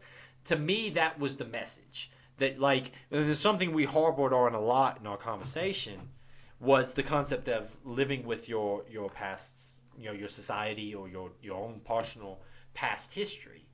And it was like, to me, the concept of restarting was saying that we're going to go and repeat the same process and hope for a different outcome, compared to taking our past and learning from the past and using that to try to make the world better and try to fix, dealing with the hand we've dealt ourselves. We've dealt this hand to ourselves. So now we have to kind of live with the repercussions of our actions. Sorry, trying to make sure that, like, the lives that were lost won't go in vain, because we can learn from our history and the past mistakes we made to make a better future. Yeah, like, rather than constantly going back and just living the circle of hell over and over again. The circle of making the lives that were lost in the calamity mean something. Because if we go back, we're just repeating, and that's kind of like the message, I guess, of the New Game Plus line. Is that you're just repeating these actions. Like there's still going to be the war between the city and the outside people. They're still going to lead to the creation of the device that causes the calamity. The calamity still will happen. And I guess the message to me was, by choosing to live with the repercussions of our actions, we will try to make better what's left. You know what I mean? Compared to just throwing it back into the cycle and hoping for the best. Because to me, it was like it's never going to fix itself. Like, without knowledge of what has happened here, we're not going to be able to fix it. So maybe this is me, like, completely misunderstanding, but I thought the point of going back in time was to try to prevent the calamity. It will prevent the calamity, but you will not. It will go back in time. The only terrible things that happened in the time after the calamity, in the time, you know, that you end the game, is that somebody tried to destroy the Bastion. But see, okay, like, all the people that when you respawn, all the people are still dead. So, like, my thought process was try to go back and prevent that. Nothing you get from completing the Bastion helps you prevent the calamity. No. Yes, it does. What? So I think that might be where the sticking point is. When you restart pre-calamity. So, like, the ward that exists that you get hints of throughout the game, where, you know, the city is at war with the people on the outside, there's all the references to the colonialization of the ward and the industrialization of these places and the creatures being destroyed. That's the ward that you restart. So you're resetting back to the Big Bang, essentially, and hoping that it doesn't lead up to the calamity again. And then, the calamity happens again. It's like if in 2022 we nuke ourselves to oblivion, but then we find a way to restart back to the Big Bang, and we can live all the way back up to 2022. But the difference is that we just don't know what. Like, we nuke ourselves to oblivion in 2022, but in 2023, we find a way to come together as a society and bring back the war back to the Big Bang. But we don't remember how we came together. Well, chances are back in 2022, we're just going to nuke ourselves again. That's kind of what it's doing. It's not that you're rebuilding the Bastion. You rebuild the ward. So you don't have any of the lessons that you have learned post-calamity. You're going back to a ward that does not know anything that happened. So that society progresses the way it did the first time, just leads right back up to the calamity. So you're not restarting the Bastion, like that little area that the Bastion's on. You're restarting everything. Okay, maybe I didn't get that because when I played through the New Game Plus, it starts you at the exact same. Yeah, because it's alluding to the fact. I feel like it's making that, it's alluding to it, but that's just like I don't know. I think I disagree. Here's perfectly fine. Here's the thing. Thank you for validating me. I'm not trying to like. I feel like I'm not trying to make my call out counterpoint. I just feel like taking the lessons learned and moving on so that we can do better is a luxury that only the people that survive can use. That's true. Which is a valid point. I feel like in the 1% dice roll that I could try to prevent it, that's what I went for. I feel like that's a valid. That's a fair. I feel like that's why yeah. it's not like a bad decision Yeah. ending. You know, we talked about with Resident Evil 7's choice, right? How it was a dumb choice because nothing mattered. I feel like at the end of the Bastion, you have a good reason why you would choose your pick, compared to our pick having a good reason now too. Like, there's not a dumb answer. Like, you looked at it from a point of view of like, I can live with this, but like that only helps maybe 100 people. And you're like, well, if there's a minuscule chance I can stop this by bringing everyone back, I'll do it.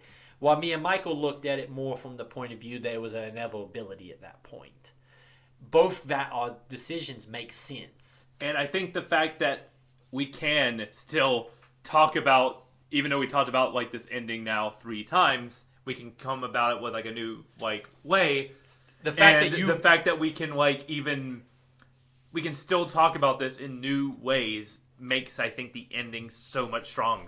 What makes it so great? And I know we're going to start talking about this compared to Undertale. To me, your solution that you restarting the ward and the fact that your justification for it makes sense to me speaks to how strong the decision is. Yeah. Because if restarting the ward, to me and Michael, it didn't make any sense. But when you pitched your reasoning, particularly that thing you said where it's like, well, it's a luxury that only a few people benefit from. Like, you know, I'm trying to save everyone. Yeah. And while me and Michael looked at it from an inevitability point of view, you looked at it from a percentage. There's a little bit of hope. Let's try to do that. Says that the decision was well done because it's not a dumb answer and a good answer. They're both bad options to somebody, and they're both good options to others. Like that speaks strongly to the game. Like, there's a sense of like dread, but also a sense of optimism to both choices. Like, it's like we can't fix the world, so we're going to move on, or we can try to fix the world, but it might end terribly. It's a decision that actually has repercussions on both sides. Your repercussions is that the situation just repeats. Our repercussion is we never ran the opportunity to try to. We never really, even though like the game, if you do it, you know. But like if we were in that situation, we would never know if it actually would have worked. Yeah. Yes, and then from the positive point of view is you ran the gambit, and then you ended up at the same spot, so you could theoretically make the different decision the second time. Yeah. Or run again, keep running. You could run the loop a million times. An infinite amount of times. You're going to hit that tiny percent eventually. Yeah, and then our positive is that now we have kind of united what's left to move forward in maybe a way that we can actually make the world a better place. So I think that speaks strongly to Bastion's place on this list. I am curious. I am sitting currently, and this is me, but my biases. There was no way in hell Undertale goes above Bastion. Okay, I disagree. So, but now I feel like I am interested and I'm more than happy to talk about this. But I'm also, there's a tiebreaker here because I feel like to you, Undertale is obviously above Bastion. Yeah. To me, there ain't no way in hell. And then we have the outsider right here. Wild card. Because Michael likes Bastion. I like Bastion No, too. but I think Michael I love is... Bastion and I love Undertale. Yes. So, So that's where allow I'm at. us to now, I'm going to pass it to y'all, make your pitch for why, I'm going to pass it to you, and then Michael's going to come in, and I think Michael might be the tiebreaker. Okay. Why is Undertale above Bastion to you? I mean, so on its face, I feel like the story is extremely similar in Undertale and Bastion, barring calamity. There's not a calamity But that there's a takes place in the cycle. game.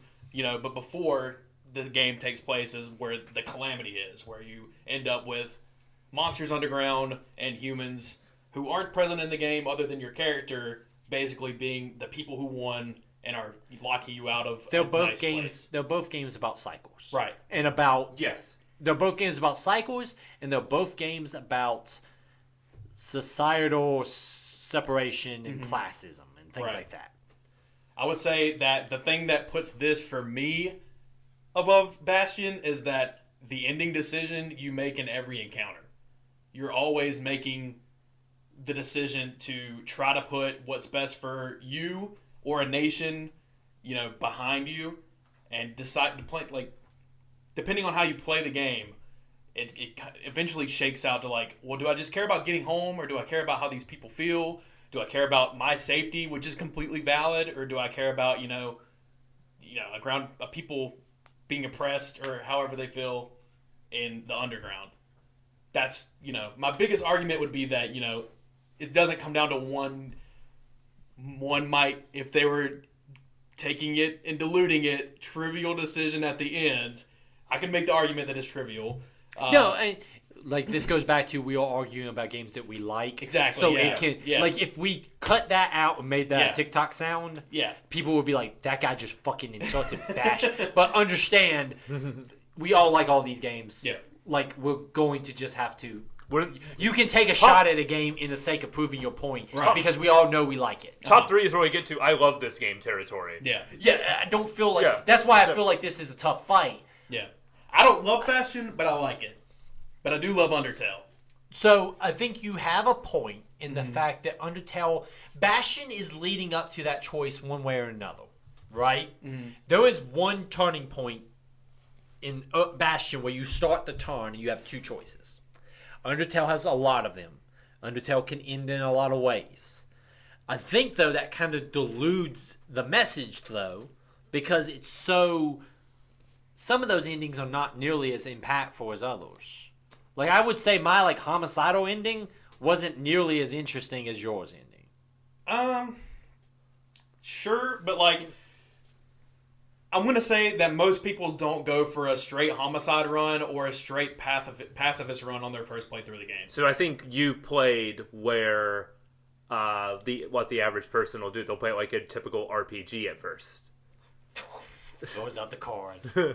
So the fact that I can do that seems like that would be a negative.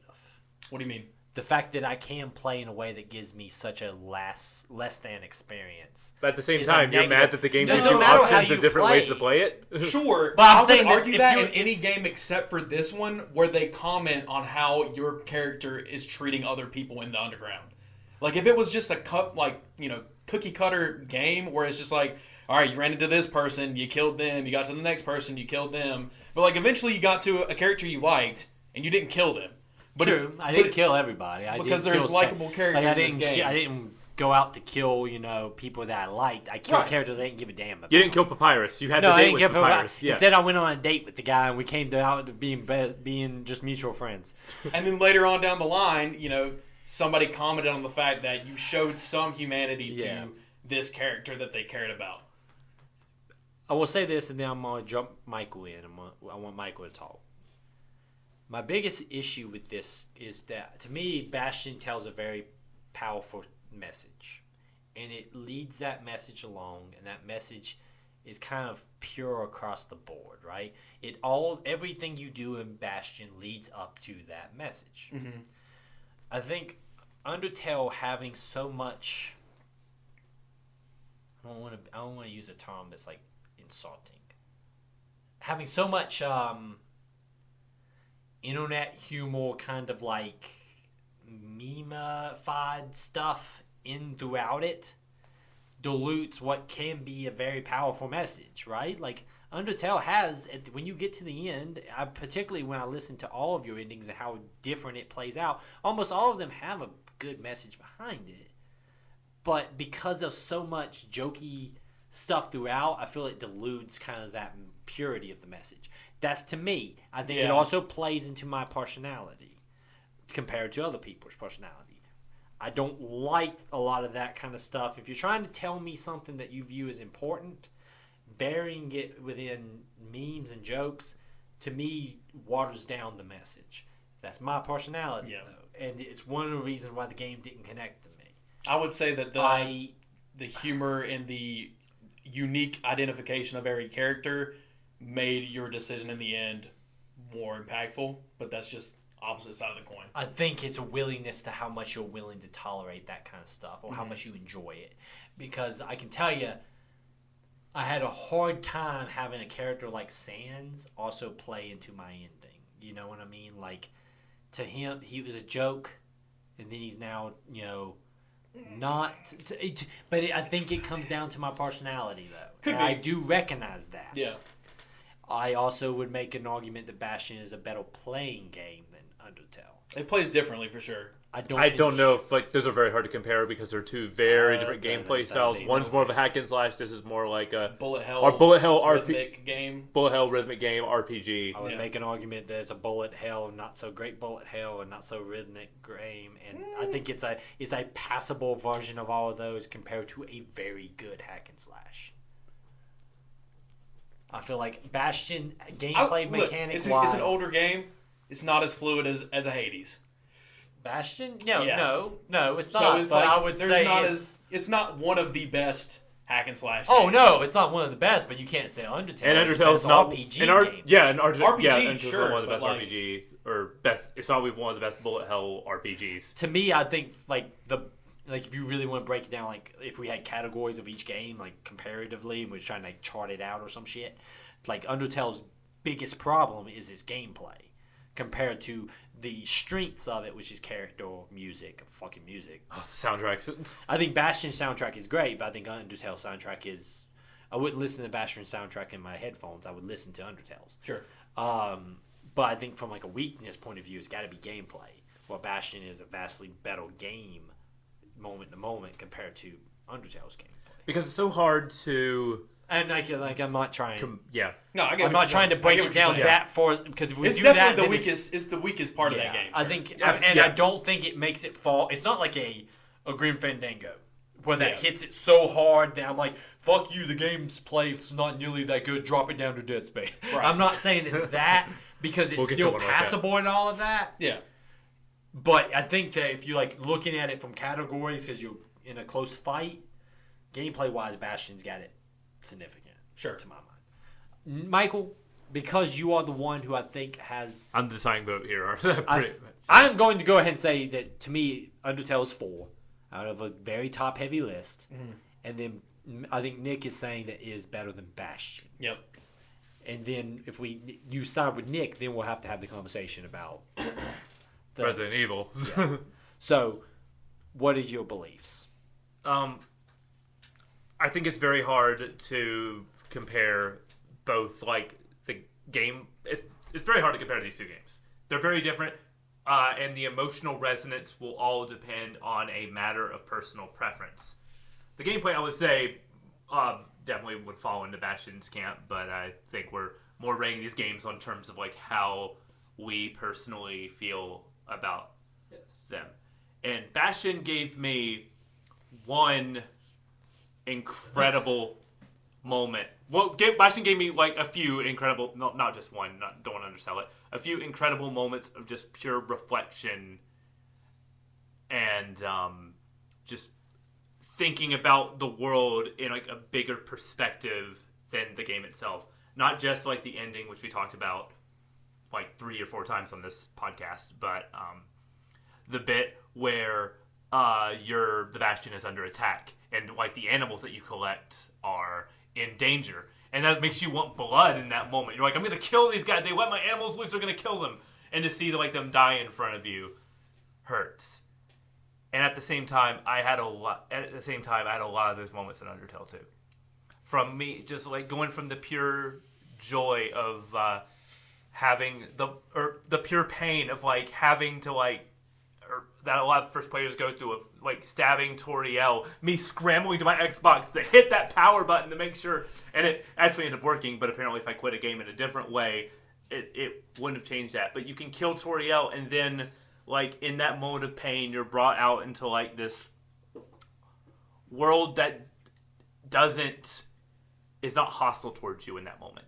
Because you think like whenever you escape, you have every reason to believe that everything outside that gate is trying to kill you. And for a lot of it, it is. But the first people you run into are just a bunch of funny skeletons. And one of them's trying to kill you, but is doing a terrible job at it. To the point where it's hilarious and like heartfelt. And just the fact that I had moments of like just reflection in Undertale throughout that entire thing. To the point where a mirror at the end almost brought me to friggin' tears. Like, all it said at the end of your long journey, you go to a house at the end that is basically the same house that's near the beginning of the game, and all it said, like, you see the mirror at the beginning of a game, and it says, "It's you," a funny gag, like just something you can laugh at and be like, "Oh, it's you," and then at the end, it's like, despite everything, it's still you. It's just such like a. That's not just the one moment. There's several others, like finding the casket with your name on it. Find the casket with your name on it. The whole fight with Asgore about how he doesn't want to kill you, and just trying to figure out what to do. Where you have to like dying over and over to figure out how am I going to get this guy to my side, and then realize I have to actually stoop to violence in this one moment. Mm-hmm. This one moment, I need to actually become the person I was trying not to be.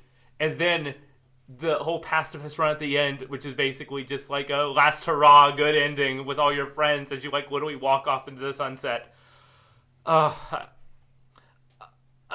love both of these games, but it's got to be Undertale for me. I'm going to like sit here and I'm gonna go ahead and say there's lots of things I liked in Undertale. Like I talk about like playing like the murderous one in particular when you're killing the champion and like she will not go down, but her attacks are just so damn weak. Like, she's practically, like, slapping at you because you're just brutally, you know. And that's something I didn't get on my playthrough. That's something you got on I yours. got on mine because I was playing a homicidal kid. Instead, I got a cooking minigame with her, and it was fun. But I think that if you hang so much about this game is about the messages, like, fuck, dude. Then there's, like, but then you're dealing with disco robots, you know, like...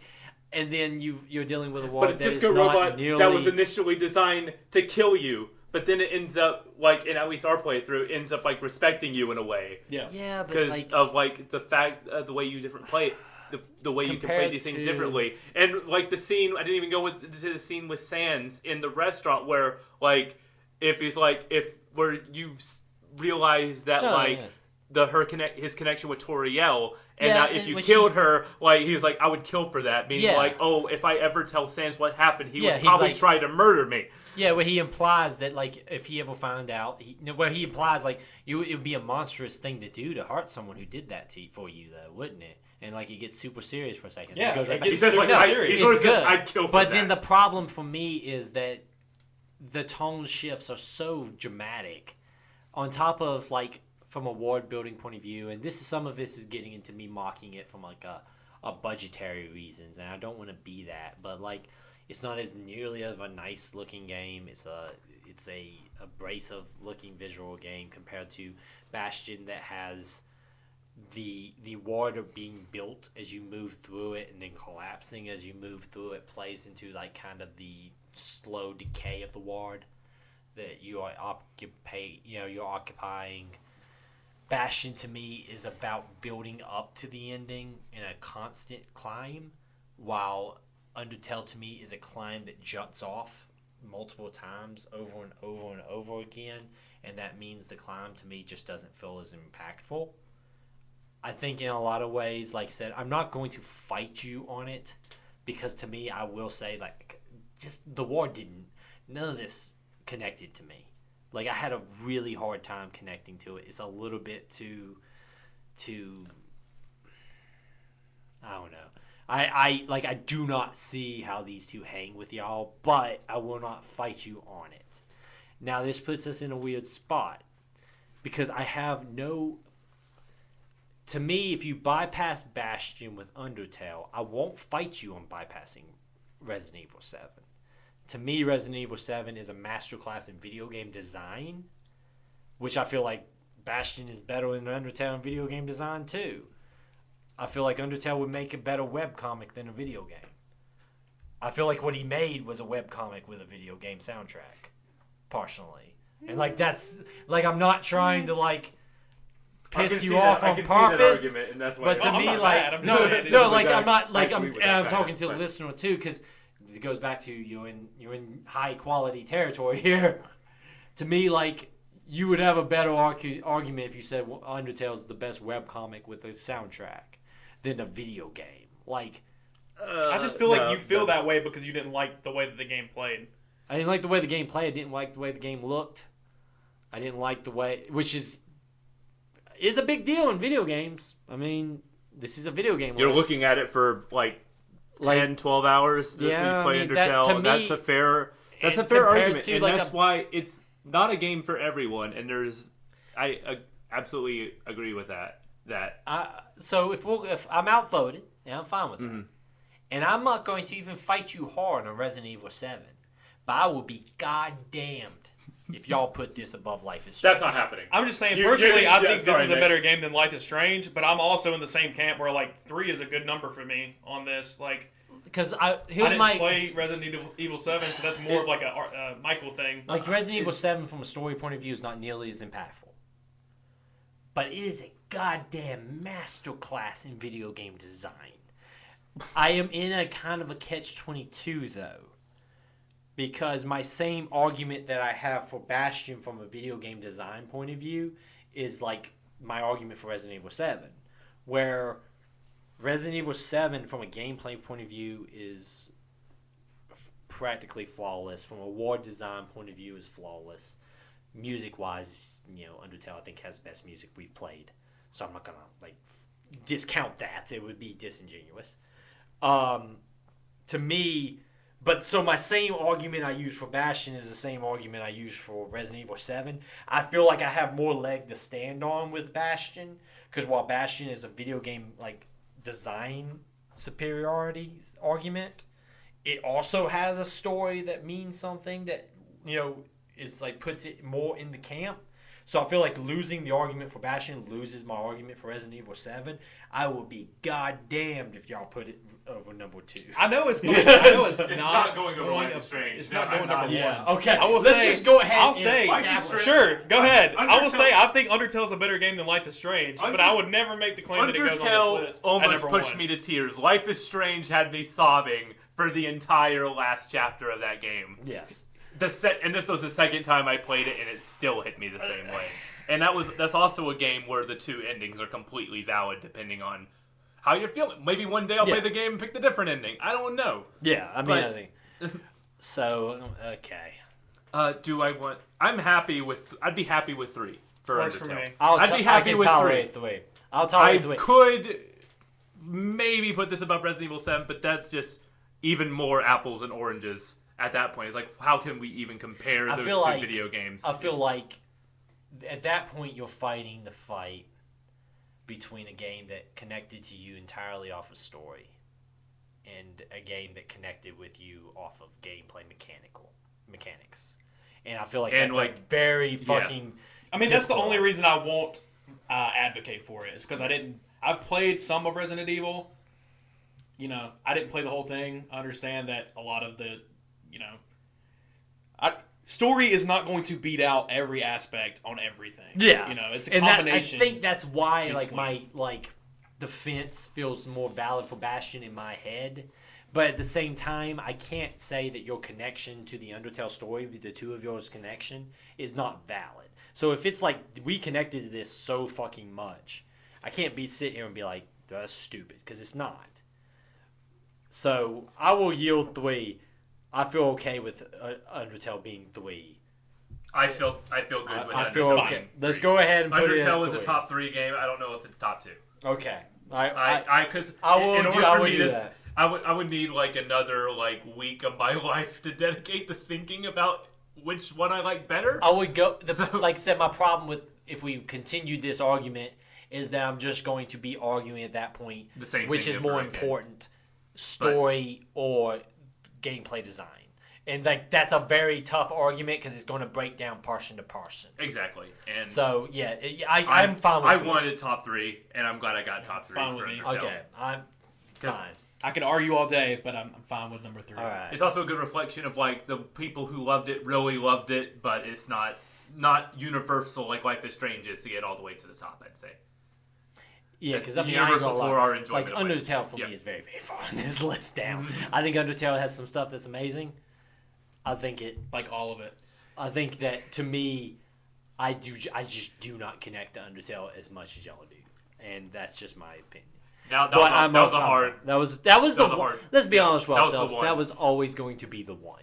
Yeah. Like Are you ready? this next Michael one's was going Are to you put ready more of a for a- fight are on you ready for the a tee up? Bioshock, but I did too. Yeah. Let's go ahead and just say Sonic Adventure 2 fucking sucks. It's below Dead Space. Something's got it. What did I have to say from the beginning? Something has to go below Dead Space. If you want to we found it. We found the game. If you want to make an argument to defend Sonic Adventure 2, be my guest. The Sonic levels are great. Yeah, and then you have The Knuckles fucking Knuckles levels are and what's Knuckles in the fucking Bat Lady levels, which barely qualifies as a goddamn video game. yeah, but then we got the Chow Garden. I give no fucks about it. Fucks up. Sonic Adventure 2 is dead last. Someone, you can make a vote. I'm not even As gonna someone fight who it. will love and defend Sonic Adventure 2 as a nostalgia trip, Dead Space is a better video game than Sonic Adventure 2. That Yes. isn't Is a. it though? I don't want to get into subjective. Oh wait, do I have a chance? I'm not fighting for it. I'm just saying. Dead Space. We'll not stay that in this great. god. I got nowhere to be. Dead Space not that great. I got nowhere to be. It ain't better than Dead Space. No, I mean, I We will can't- break I these can't games do it. down it, 1 though? minute at a time. I ain't got nowhere to be. I can't do it. I can't. Dead Space is I can't put Sonic Dead Adventure 2 Space over is Dead Space. competently made. Is competent. Sonic Adventure 2 is made by you would have a better chance just having a bunch of little babies in a room hitting keyboards No, and okay, come out with a come on. better goddamn game than Sonic No, Adventure okay, 2. that's I don't know harsh. about That's that. harsh. yeah, it's harsh. That's But too harsh. fuck. I think that Eric is just taking out his anger for the Bastion A little Undertale bit. thing A on the little rest of this bit. conversation. A little bit. Yeah. Fuck y'all. Thank Dead you last. for agreeing. Sonic Adventure, and somewhere out there, another fucking guy who's on this show is going to argue with me about this, but he's fucking wrong too. He'd Sonic probably- Adventure 2 is goddamn last on this list. It's last on this list. I love Sonic Adventure 2 more than I love Dead Space, but as a video I mean, game, that kind of sounds like Eric's outvoted. To me, personally. I ain't got nowhere to be. I ain't got nowhere to be. he will. Dead Space is he great for like the first You hour. underestimate Eric's ability to filibuster this until we can see. I I think do he's not perfectly wanna go- confident. You want to have a fight? I'll I'm fight. just saying, after like the Okay. third inversion of the jump scare, Dead Space is boring. Okay, there is some things in Dead I'm Space. sitting You want back- to go? I'm with it? sitting Let's back. do We this. don't have to. Let's do this. I'm just saying. No, because like I'd be goddamned if Sonic Adventure 2 ain't dead last on this list. Yep. Dead Space has, throughout the entire experience, there is highlights. There's moments in which it kind of subverts expectations. There's moments in which equipment and gear and stuff like that makes it more interesting. Does it ever rise above a 7 game? No, it does not. Does Sonic Adventure 2 ever rise above a 5? Yes, No, City Escape. it does not. First Okay, level. so you have 20 minutes. At most. At most. That's if you fuck up a bunch. If you can knock City Escape out. Metal Harbor. Also, Green Giant. Do actually, they touch it? I Would don't know, you are we say doing this? Are we is that actually- a, is listen, that a 7 game? I here. am not arguing for Sonic Adventure 2 to go over Dead Space. I'm arguing that Sonic Adventure 2 is better than you have. We can call it played right so now, far. and I will concede. But if you really want to double down on this, we can do it. It's up to you, Eric. You're the host of the show, Eric. No, I'm telling you right now, it's dead last. I'm saying I will filibuster the hell out of this. It's so you're dead saying last. shut it down. Is that what you're saying? Yes. Okay, yes, you shut don't it want to hear down. my argument. Put It's it on the fine. goddamn list. Sonic okay. Adventure 2 I want to hear dead your, last. Alright. I want to hear your argument. My argument is. My argument I'm is. probably not going to vote to put it higher. My argument as one of is. the key defenders. How many times would you replay one level on Sonic the Hedgehog? Or Sonic Adventure Battle 2? I've played City Escape probably 100 times. In my Okay. life. How many times would you replay the first level of Dead Space? 0. That's a madness. I have been able to play through Dead Space twice in my life. Have been able to. Have been and able to. would willingly do it No. more than one time. I have been able to play through it twice. Mm-hmm. I couldn't finish Sonic Adventure 2 once. Because I got That's to a a fair point that I point. said, flip That's a fair this point. game off. I said, I don't have to do this in life. I mean, we don't have to do any of this. Yes, exactly. But I was able to be like, I have a show to talk about with Dead Space. I will suck it up. This is a competently made video game. Is the entire time interesting? No. But does it ever fall below a 5? No. Where's the 5 if then? out of a If 7. we're doing this, where's the 5 coming from? I'm saying that Sonic Adventure 2 to me is not even a 5 out of 10. Dead Space is not a 7 out of 10 to me. Boom. Dead Space to me is a competently made video game. If you woke up on Christmas morning and you got Dead Space, you got yourself a competently made game. If you woke up and you got Sonic Adventure 2, which like Michael did, I did. I If did you get woke up. it would If be. you woke up. It would. I feel like this is no. Your there argument is is- points in Sonic Adventure 2. How many times would you replay the Knuckles levels?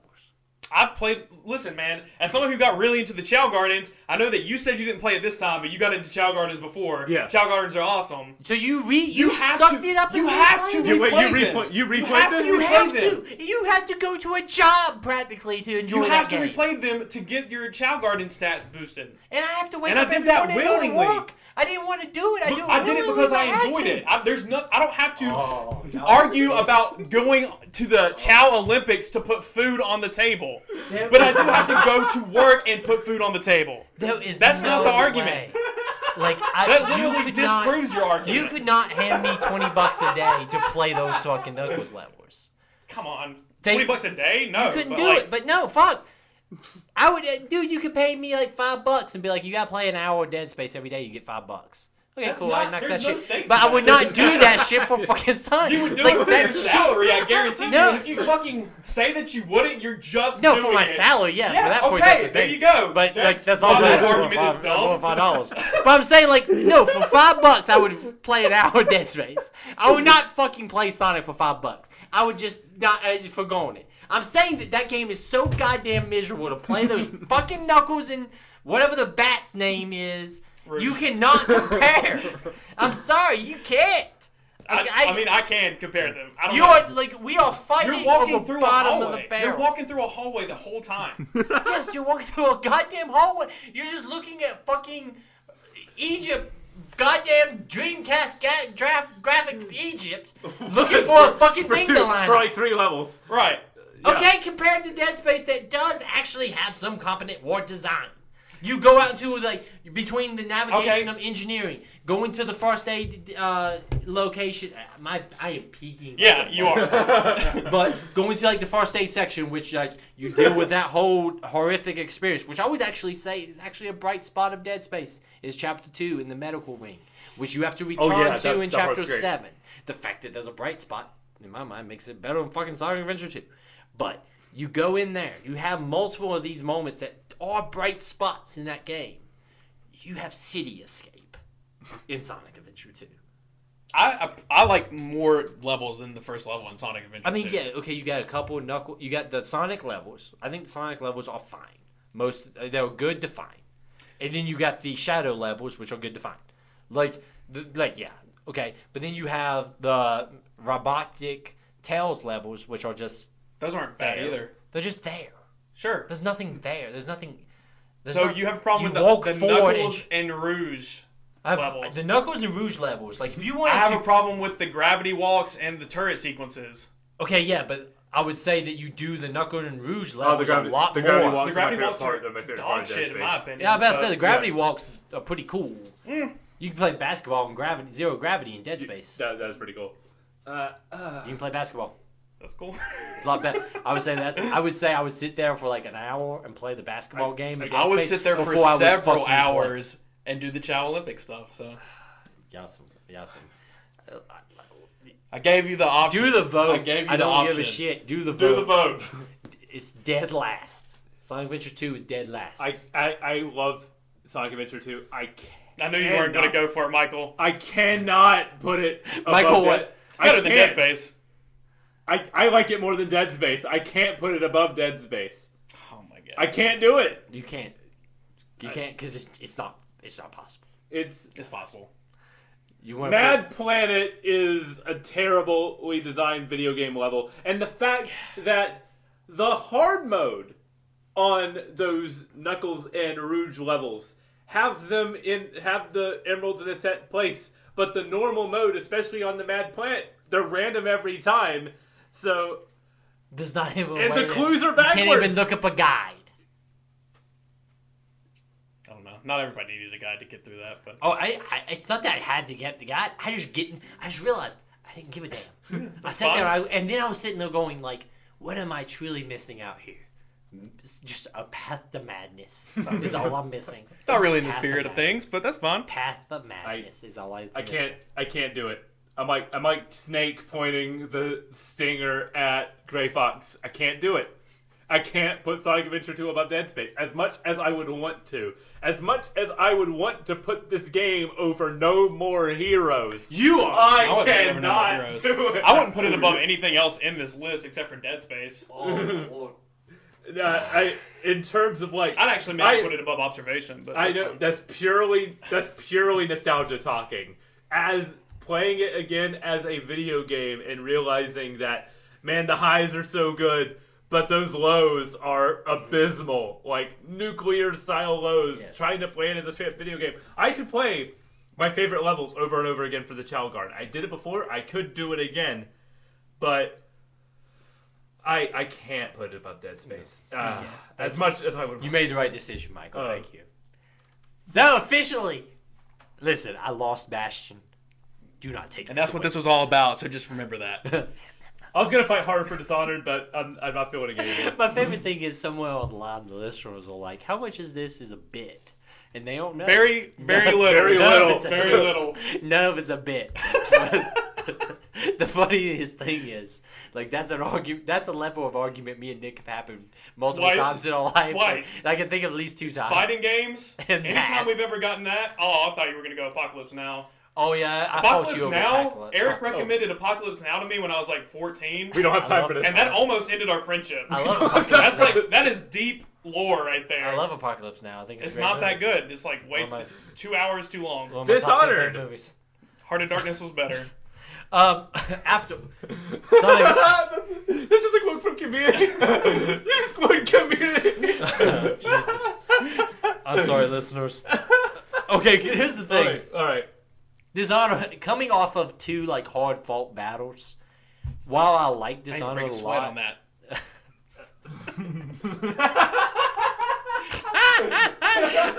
that's practically you pulling like that's not even a tenth of my power. And it wasn't. All of a sudden, Nick takes off the weighted clothes. Power load is Oh skyrocketing. no! It just my little power meter thing just blows up. It's great. After coming off of those two fights, while I like Dishonored, I don't want to like. It doesn't inspire me to go to war. Like coming off the other two, I I like- would put a fight for Bastion. I would put a fight in Sonic Adventure 2 deserves where it needs to be. But Dishonored, to me is Dishonored better than Alan Wake. That's don't where think I'm so. questioning it. I was prepared to put this above Bioshock where I would put Bioshock is right below Alan Wake, and I would put Dishonored right above Bioshock below Alan Wake. That is where I'm at. So I'm prepared to put Dishonored where No More Heroes is now at number 9, above No More Heroes, below Alan Wake. Because I don't see any reason unless someone wants to make a pitch for No More Heroes, to me Dishonored being there is No, fine. that's fine. Yeah. I'll ride with that. I'll ride that. And We have come Dishonored together. being Dishonored being a very tight video. If Dishonored kept up the momentum we felt for it throughout the entire first half through the second half, I feel like it'd be where Bioshock is now. But I really like Dishonored. Maybe I'll go back and play Dishonored. It made me a fan of arcane games, which is why I played Deathloop. I feel like Alan Wake is like the middle of the list. Well, these are good damn video games, but they don't inspire a sense of like willingness to really put up a fight. Like the fact that you say like, even if you like, hey, I like Dishonored more than Bioshock, I'm not gonna be like, how dare you, you know? Now if you would have said I like Dishonored more than Bastion, or I like Dishonored more than Resident Evil 7, I would be like, no, you're wrong. Even Metal Gear Solid 3, I would say, no, you're wrong. I think you're wrong, and I'll fight you over it.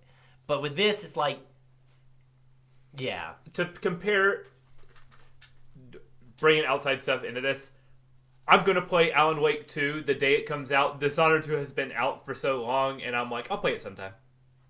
Yeah.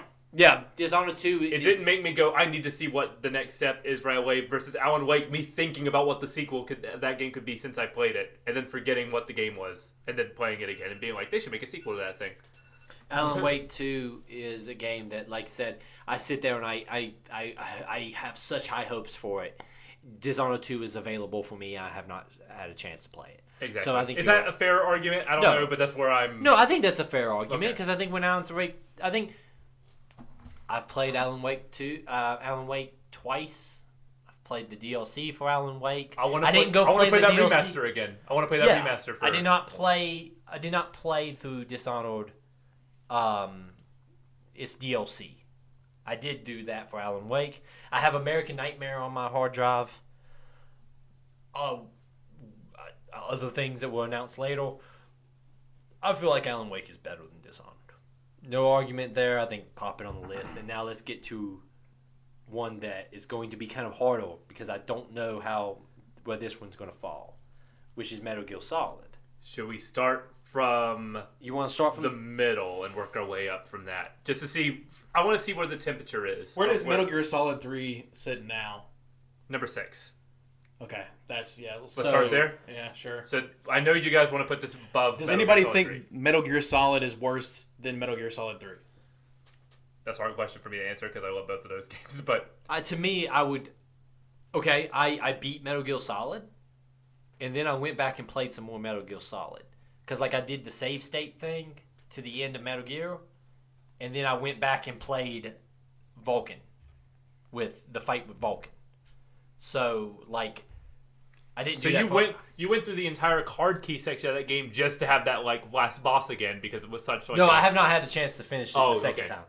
But the fact that I was willing to go back and, like I went back, I wanted to punch a crow. Yeah. You know? I wanted to see what happens when you do that. The fact that I beat that game and instantly sat down and was like, I like that Vulcan fight. Let's play Vulcan, you know, let's go punch a crow and, you know, I did the section with the guys on the elevator again. The fact that I went right back into it, which I didn't want to do that for Metal Gear Solid 3. I was done with it.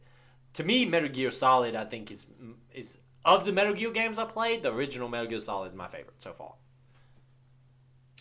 What's number 5? Bioshock. I would actually say Metal Gear Solid is better than Bioshock. Let's ride this wave. Let's keep going. What's Let's number keep 4? Bastion. Okay, Above. No. it's better than Bioshock, but it's not better than Bastion. I think...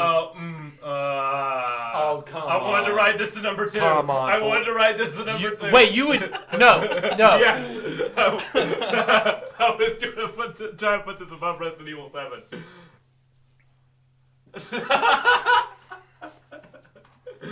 Dry. My keyword being dry. We can end this now. You want to ride with him on this? If I was 10 years younger, I'd probably do it just to see you get mad. But I think it's good. But All right, It's better dude. than Bioshock. It's not as good as Bastion. Better than Bioshock. Yeah, I I can live with that. I I can was- live with that. I was sitting there. I knew, like, because I could tell when I look in your eyes. Sometimes you're like, "Fuck Eric." Me and you have known each other long enough. I could tell when you're like, "Let's see what happens." Because I would not entirely convince I'm you. still interested to see what happens, but I'm not entirely convinced you wouldn't write it to like number 1, and then right when we were about to post it, it's like number 2, be like, but in reality, it's not as good as Undertale. To me, Metal Gear Solid is 5. It's 5th best game. The list is Life is Strange, Resident Evil 7, Undertale, Bastion. It took me a second to get that out. Nah, Metal Gear Solid. To me, it's 5. I think it's better than Bioshock. Sure. I just don't think it's better than Bash. And I don't think... I can live with that. I can live with it. That went easier than I thought. I don't like it. I don't agree with it, but I accept it. I knew you were going to push for it higher, but I can't ride with you. Just for the sake of it, have we set it in stone? Do you have the chisel out? We can. Are we going to set it? I just want to hear Michael's argument. Oh, okay. Of it being above Bastion? Yeah. Go ahead. I'm okay with listening to it. I don't know if I had one. I was just going to try to run. Oh, okay. I didn't have one. All right. Because I didn't have one prepared. I felt like you are like the definition of invading Russia and winter in that situation, where you're very much going into the wolf's den. Like you might be like, I can try to do this, but you're gonna walk into just knives out. Because if I don't get you with Bastion, Nick will get you with Undertale, and if he don't get you with Undertale, I'll get you with Resident Evil 7. Like me and Nick just got knives waiting. Like Nick might ride with you through Bastion. When you hit Undertale, he's gonna be like, I'm gonna get this motherfucker. Are we willing to say the list is complete? Yes. Michael, Lock it down. Can you announce the definitive list as of 2021 going into the 2022 at the end of season 2, the State of the Save official ranking. Should I start from the top this time? Start at the bottom because I think it's more fun to build. Number 18, Sonic Adventure 2. Number 17, Dead Space. Number 16, Star Wars Republic Commando. Number 15, Observations. Congratulations, Observation. Top 15. You did it. Good job. Bully, number 14. Number 13, Night Trap. Number 12, Grim Fandango. Number 11, No More Heroes. Number 10, Dishonored. Number 9, Alan Wake. Number 8, Sleeping Dogs. Number 7, Metal Gear Solid 3, Snake Eater. Number 6, Bioshock. Number 5, Metal Gear Solid. Number 4, Bastion. Number 3, Undertale. Number 2, Resident Evil 7, Biohazard. And number 1, Life is Strange. That is a great list of video games. I feel like once you get past Observation, you get into like something I would recommend to a lot of, I would recommend without having a bunch of caveats.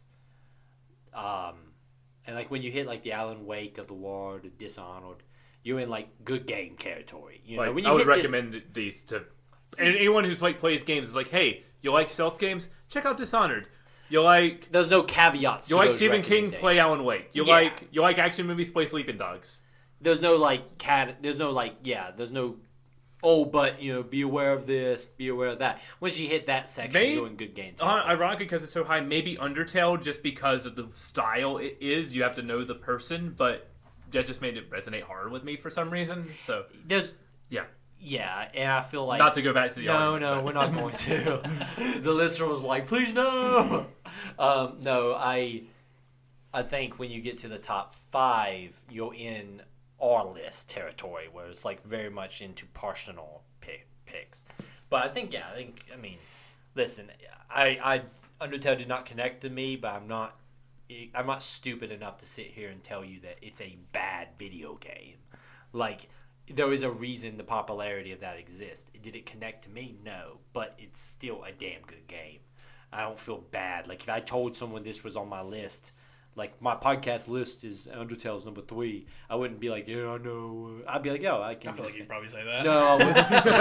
I do it for the joke. But those assholes, they tied me to a chair and made me put in 3. No, I think it's a damn good list. I think that it's a murderer's row of good games that we've played over the past 2 seasons, which means it's time to talk about our first game of Season 3. Michael, you want to announce Season 3 first game? So we talked a lot about Alan Wake. A lot. Let's go back to the universe. The Remedyverse, if you will. Our next game is Control. We are skipping American Nightmare and Quantum Break. to play Control. How long is American Nightmare? 6 to 8 hours, something like that. Shit. As far as I know, that game is just like It's almost like a non-canon. it's a gamification of the book that Alan Wake wrote while he was writing the book for Alan Wake. Oh, really? We're is playing what I Control. understand. Yeah. No. So, I feel like it's not technically canon. I feel like we are acceptable to be skipping it. Sure. And I feel like Quantum Break was received the way it was, so therefore it's not canon either. As far as I know, that also has like very, very Loose ties. there was Alan Wake was in a ad for Quantum Break, but that's as close as it gets to that whole thing. Yeah, I feel like Control is the actual continuation because there was a DLC that is just labeled Alan Wake. Like Control will be the next. I have picked up Control. I played through chapters 2. I was playing on the baseline Xbox at the time. That thing chugged. The physics stuff was really rough. And I really liked everything, but the chugging made me feel like I'm not enjoying it to the peak of what I needed to. Now that I got a Series X, I feel like that's not going to be a problem. Nick, you're going to be playing on PC, Yep. so you won't have that issue. Nah. Michael, you're playing on the PlayStation 5? Yes. So there is a stipulation to be made though. There is Control, which came out on the PS4, Xbox One, and PC. But it was replaced for the next-gen versions with Control Ultimate Edition, which includes all the DLC and the 60 frames per second patch. But as long as if you're playing the base version of Control, I don't know which one's on Game Pass. You're still going to get a solid 30 frames a second experience that won't chug on next-gen machines. Yeah, when I was playing on the baseline Xbox One. Oh, that Dude, it rough. was fucking rough. I completed it. I did finish this game 2 years ago, and I'm excited to go back in because I feel like this game would play better with a fresh pair of eyes the second time. Well, I feel like it also is better with discussion because it's a game that is very much easy to discuss. But yeah, it was very rough to play it on the older consoles because, like I said, you bring in a piece of debris to throw at somebody, and it would chuck. Just unpausing the game created stutters. Yeah, it was rough. So I just don't want that experience to taint my enjoyment of this game. But I'm very much looking forward to this game. I'm enjoying. I think it's going to be leading to some great discussion. It is on Game Pass, and you can get it for. I think it's on sale now for the Christmas stores. I don't know. It's probably pretty likely that it is. I'm not 100%. That game goes on sale a lot. Yeah, if it's cheap, I might just buy it. I think Epic gave it away separately at a certain time too. So yeah. I think it's for free on the Epic Store right now. Yeah, I want to say like today. Yeah, which is no help because they're literally one-day sales or like offers. But I will say this though. It's possible, listener, that you have Control in your library and don't realize it. Yeah, but that's a good thing. I mean, like good games should be easy to play. Exactly. And what are we playing up to? This is a two-parter. We are stopping at the mission called Threshold. Once you complete Threshold, stop. There is also be aware that there is plenty of like bonus missions. There's a lot of side quests. Yeah, so be aware that there is side quests and things like that we are on this game. So I'm gonna keep tabs of the side quests I do because I want to be organic in my playthrough, and then I can compare notes with you guys and see which ones you did, because some of them are like the setups are hilarious for. So I'm excited to see what you guys think of some of these. I think this game is nuts. Yeah, I cannot wait to see because you've played it before, right, Nick? Or I've not played it at all. This would be like not played this at fresh. all. And like I said, I've only played up to like the end of chapter 2, and like everything I played was great, but I just did not want to be. I cared enough about the game not to want to be tainted by not having it at like a peak performance. So, exactly. I think it's going to be a really fun one. So we're playing up to Mission Threshold, which will be your halfway point, and then we'll be back to talk about it. As always, thank you guys for listening. It was a wonderful year. I think it's going to be another great year. And have a good one. See y'all on the flip side. Stay safe out there.